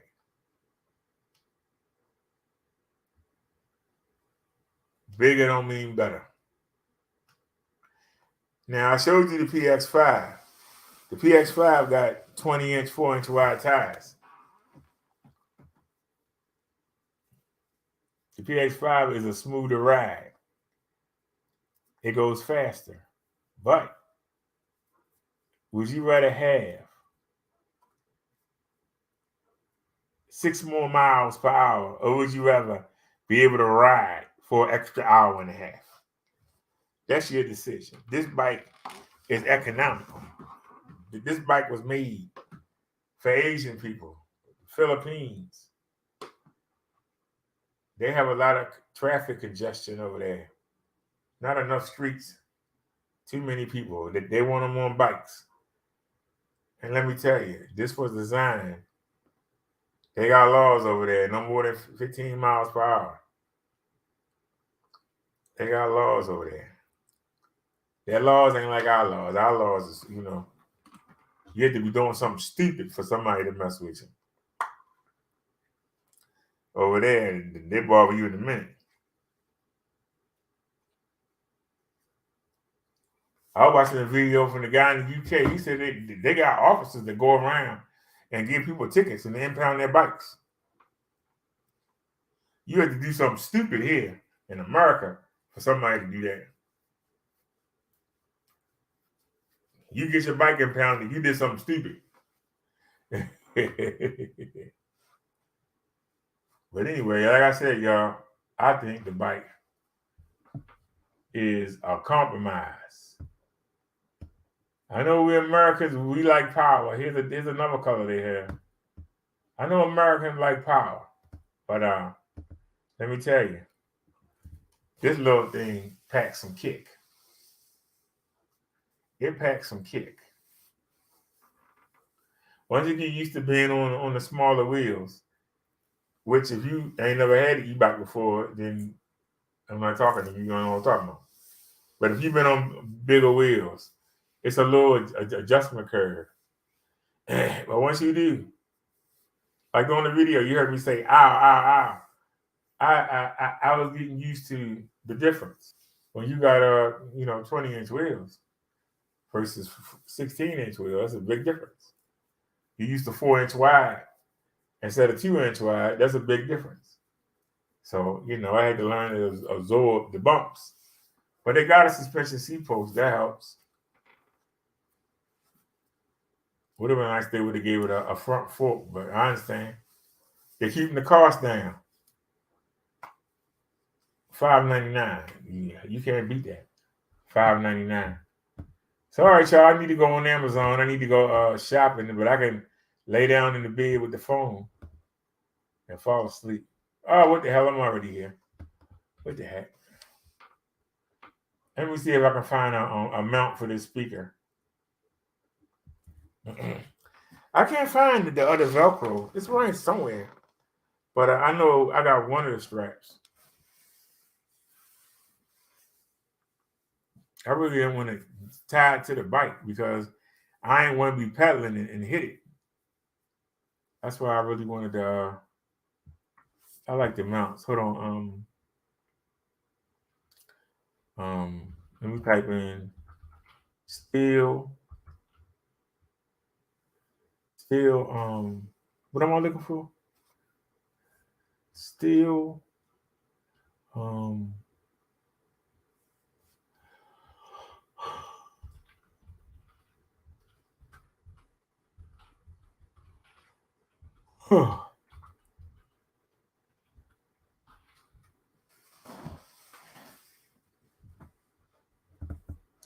That's what we have right now.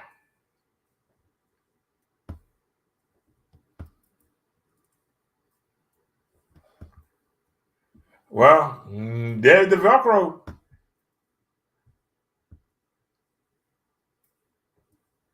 $341. It's $241. Friday, April 8th. All right, add that to the cart. Just in case. But it's a shame because we already have one.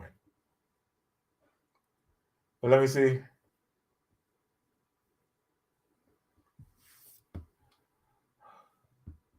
That's plastic. I don't want that crap.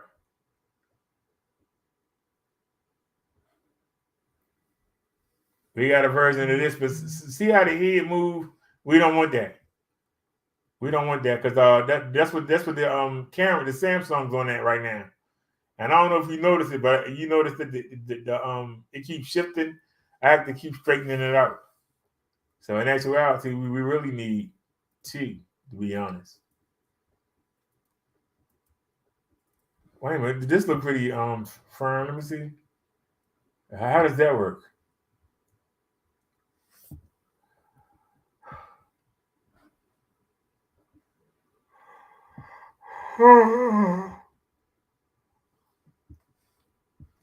Okay, so how does it mount? Does it go sideways?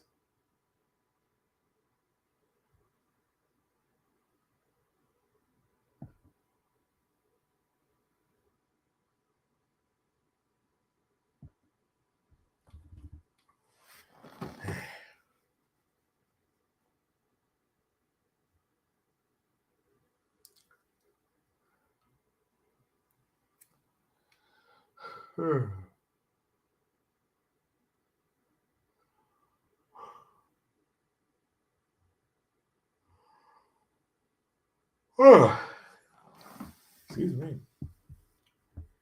These are some terrible pictures.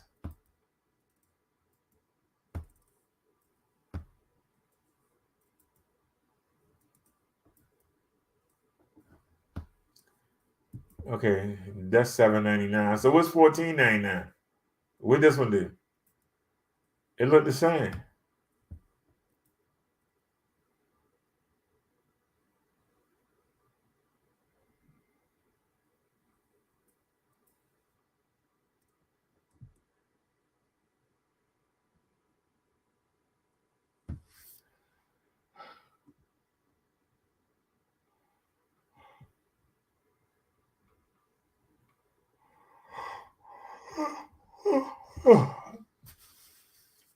I don't like how it swivel. I just don't like that. It's just not good.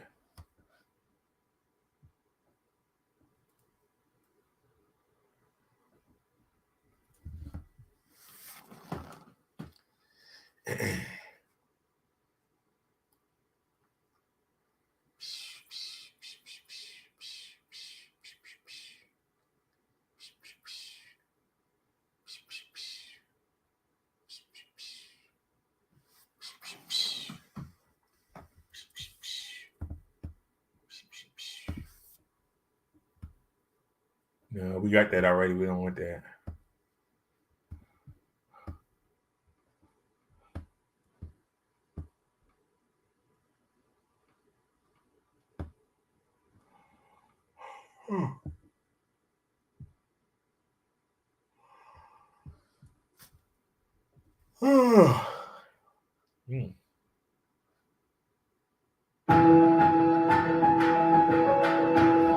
I had that corny music.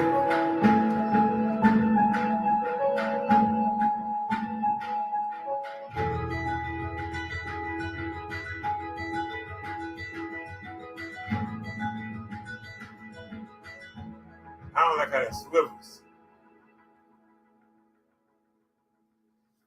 The cat looks good. I don't like how it swivels.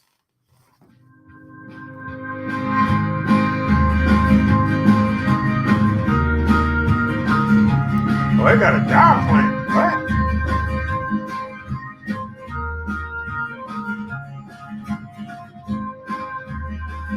Got a swivel on it.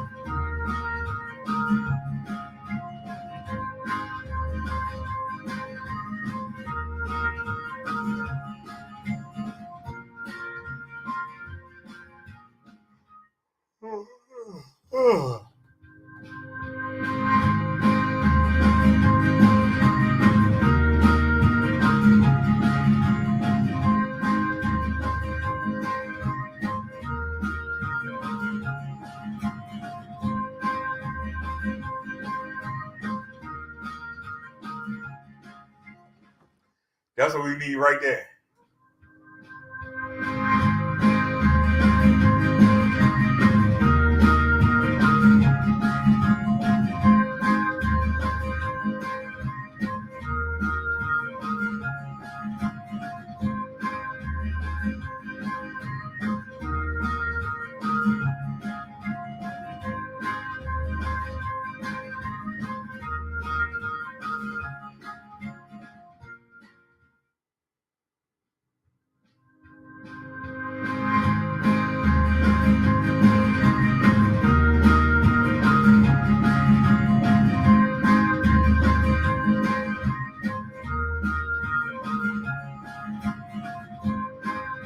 The swivels.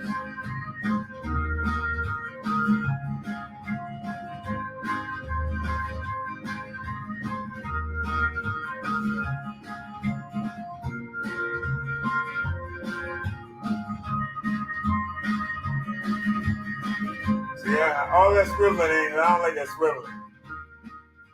Hope y'all understand what I'm talking about when I say I don't like that swiveling. That swiveling mess everything up.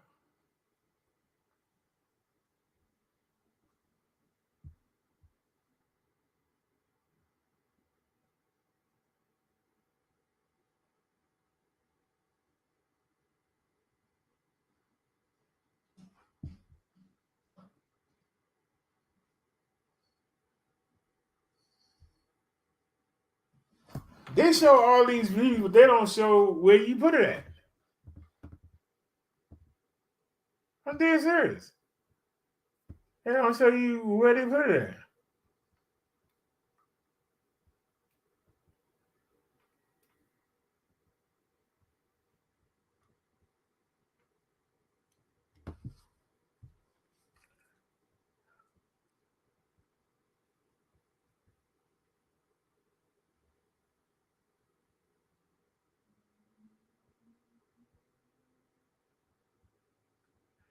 Show something hooked to it.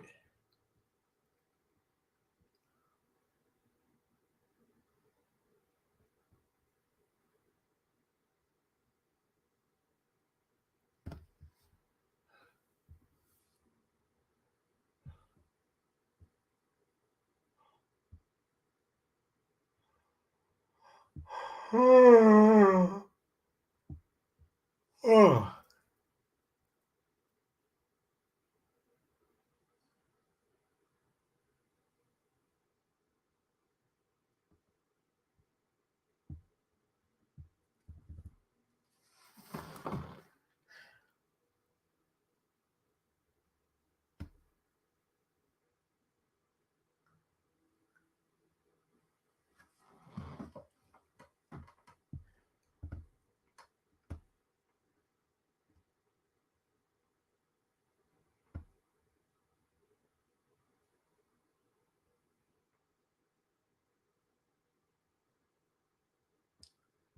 I'm confused by them clamps. All right, let's look at the customer review here. Today we're unboxing a super clamp from Small Rig. All right, doesn't have the screw inside. Come in a little box here, as you can see. I'll just get it open. And inside, it's packaged nicely in a thick plastic bag. And then it's also bubble wrapped inside of that. And then there's the clamp itself. It just kind of spins open and spins closed. And there's the two holes on the top, a 1/4 inch threaded and the 3/8 threaded. Now it's all metal clamp. The black part's aluminum, and then the silver part is steel. And the aluminum makes it a bit lighter, but it's still good and strong. Okay, but there are no thingies. There's a little GoPro mount that you can just thread on, and then you can hook your GoPro and then just clamp this thing onto anything, a tree branch, a railing.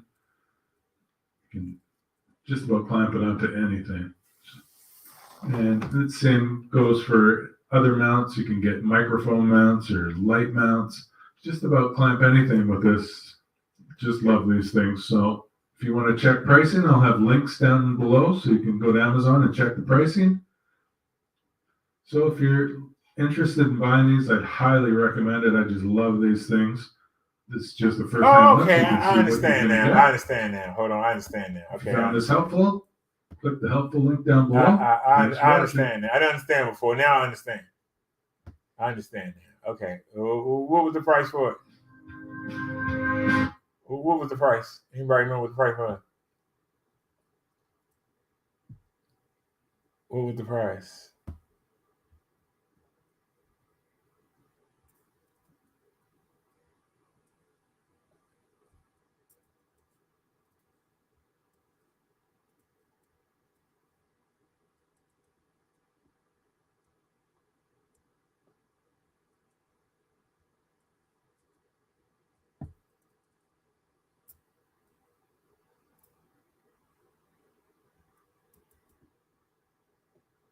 It's $7.99.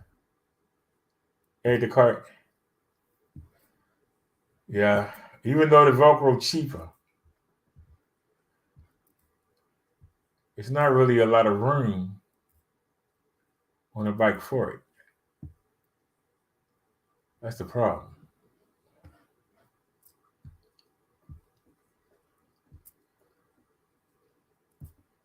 Oh, check out the pedals. They're cute. They're aluminum too. See, I was talking about this steel part right here. That's what you threaded on. See, that's what you threaded on. It don't come with one. That's why I kept saying, where's that part at? But see, the problem is, this is similar to the one that broke. And if you notice here, this part was still attached. This part broke. So I don't want anything hanging out. I just want the direct bracket. This is the part that became loose and broke. So this part, see how that screw holds that in there? All this was still attached to the speaker. All this was still attached. It broke. This part broke. That's why I don't want that. I just wanted the screw come straight out. The shorter it is, the harder it is to break. You know, just like the longer something is, the easier it is to break. The shorter it is.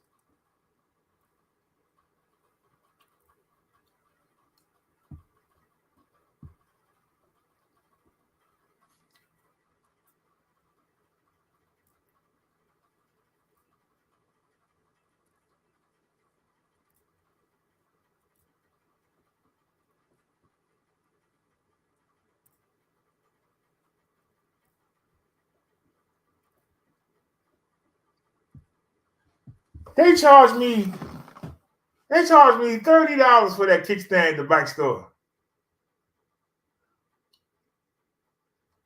Y'all believe that? That kickstand cost $7.99. Are you serious? I wish I would have known that. Why didn't have that when we were looking? Okay, now these are the pieces we would need to put inside. Damn, that's $7.99 for three of them. Hold on, so why can't we get it all together? That's my complaint. Why can't we get it all together? That's all I'm saying.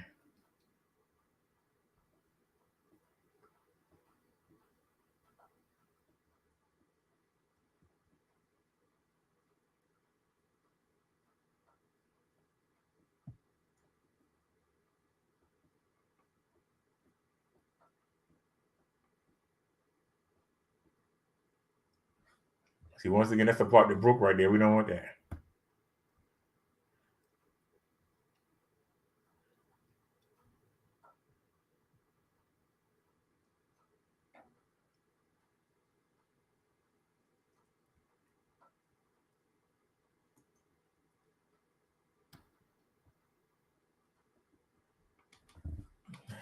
Does it have a tripod mount? If it has a tripod mount,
That might work right there.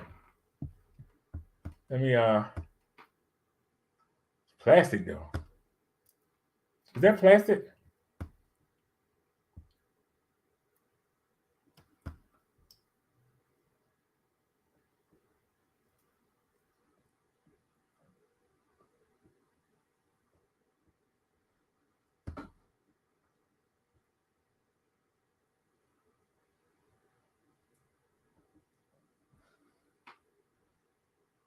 I had to make a decision. Hey, what are you doing?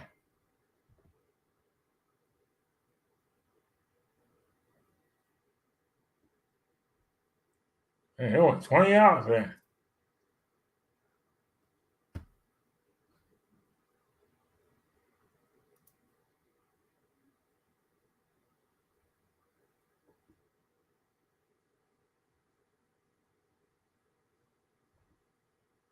You know, I hit the button.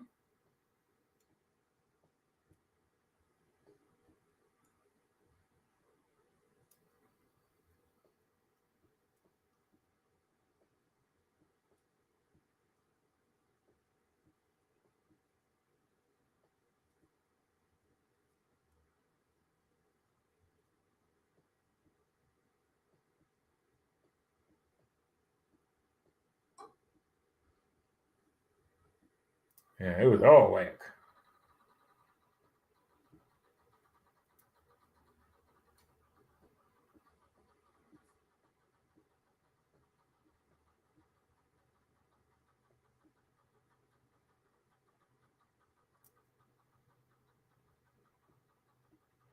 There we go. Bam. There it is right there.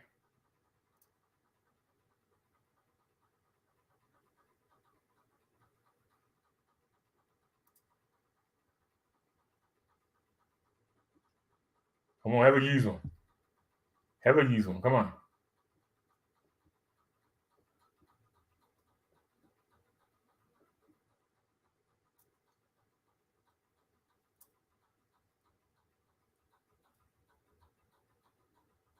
Aluminum alloy and stainless steel. All right. Ooh, damn stuttering. We got it. See, this one was cheaper, but it don't have a thing. You can look. It don't have a thing. There it is right there. And it don't have that pivot on there. We need something that's going to hold it solid. We don't want something that pivot. So we need two of these. One for the camera and one for the Bluetooth speaker. How much are they? $10.39. Put it in the cart. Yeah, that's $20 right there. So we need it. Ain't not even crying about it. We need it.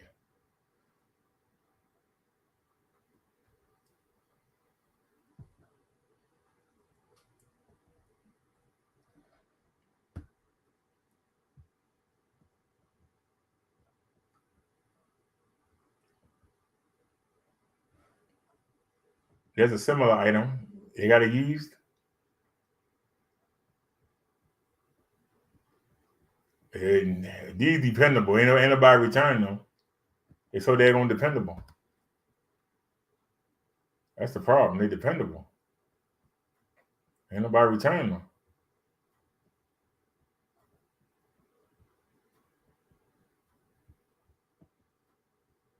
Nobody don't return the good stuff.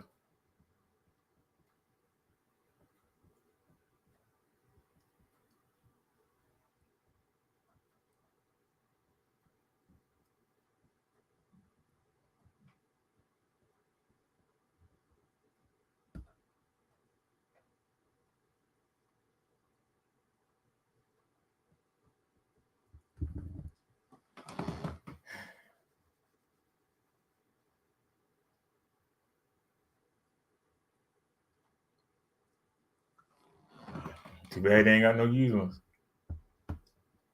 I will get this. They got a used one. Nope, no used ones. I ain't gonna fool with it.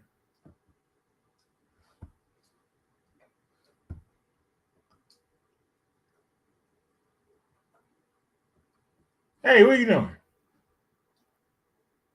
$34? You got that kind of money? You know, Rich, what are you doing?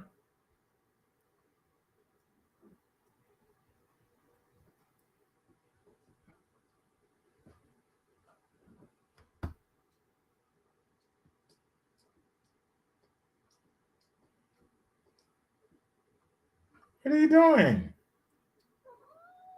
I ain't talking to you, David. What are you fussing for?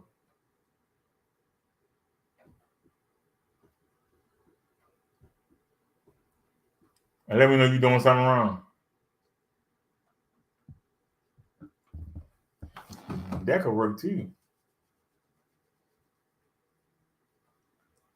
Because I got the pieces that will sit there. That look pretty solid. That looks pretty solid.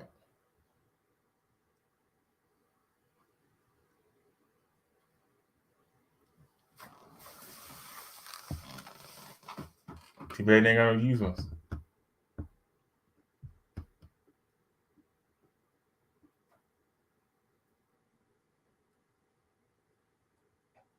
That's a nice one too. Why they got nothing used?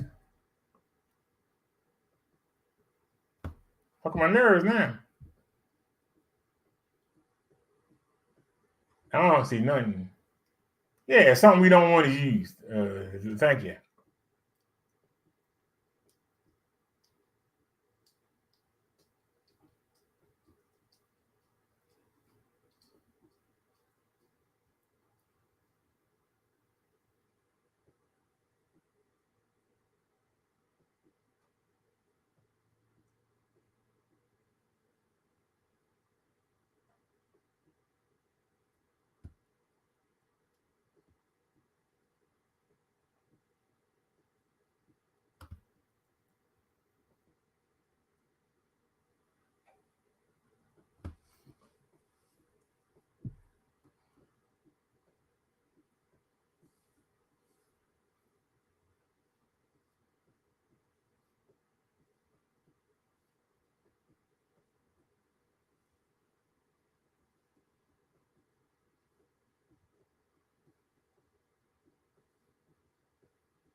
No, I ain't saying kind of screw.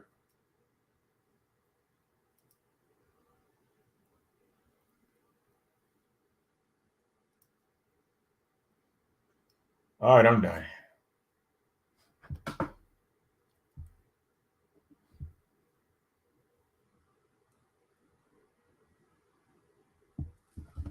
Alrighty, y'all. Y'all have a great night. I forgot this was up here. I'm sorry, y'all. Whoops, my bad. All right, y'all. Let me get out of here. Thanks for spending the day with me. I appreciate it. I'm going to call and order me something. Then I'm going to watch the wrestling. So, y'all have a great night. And I'll see y'all tomorrow.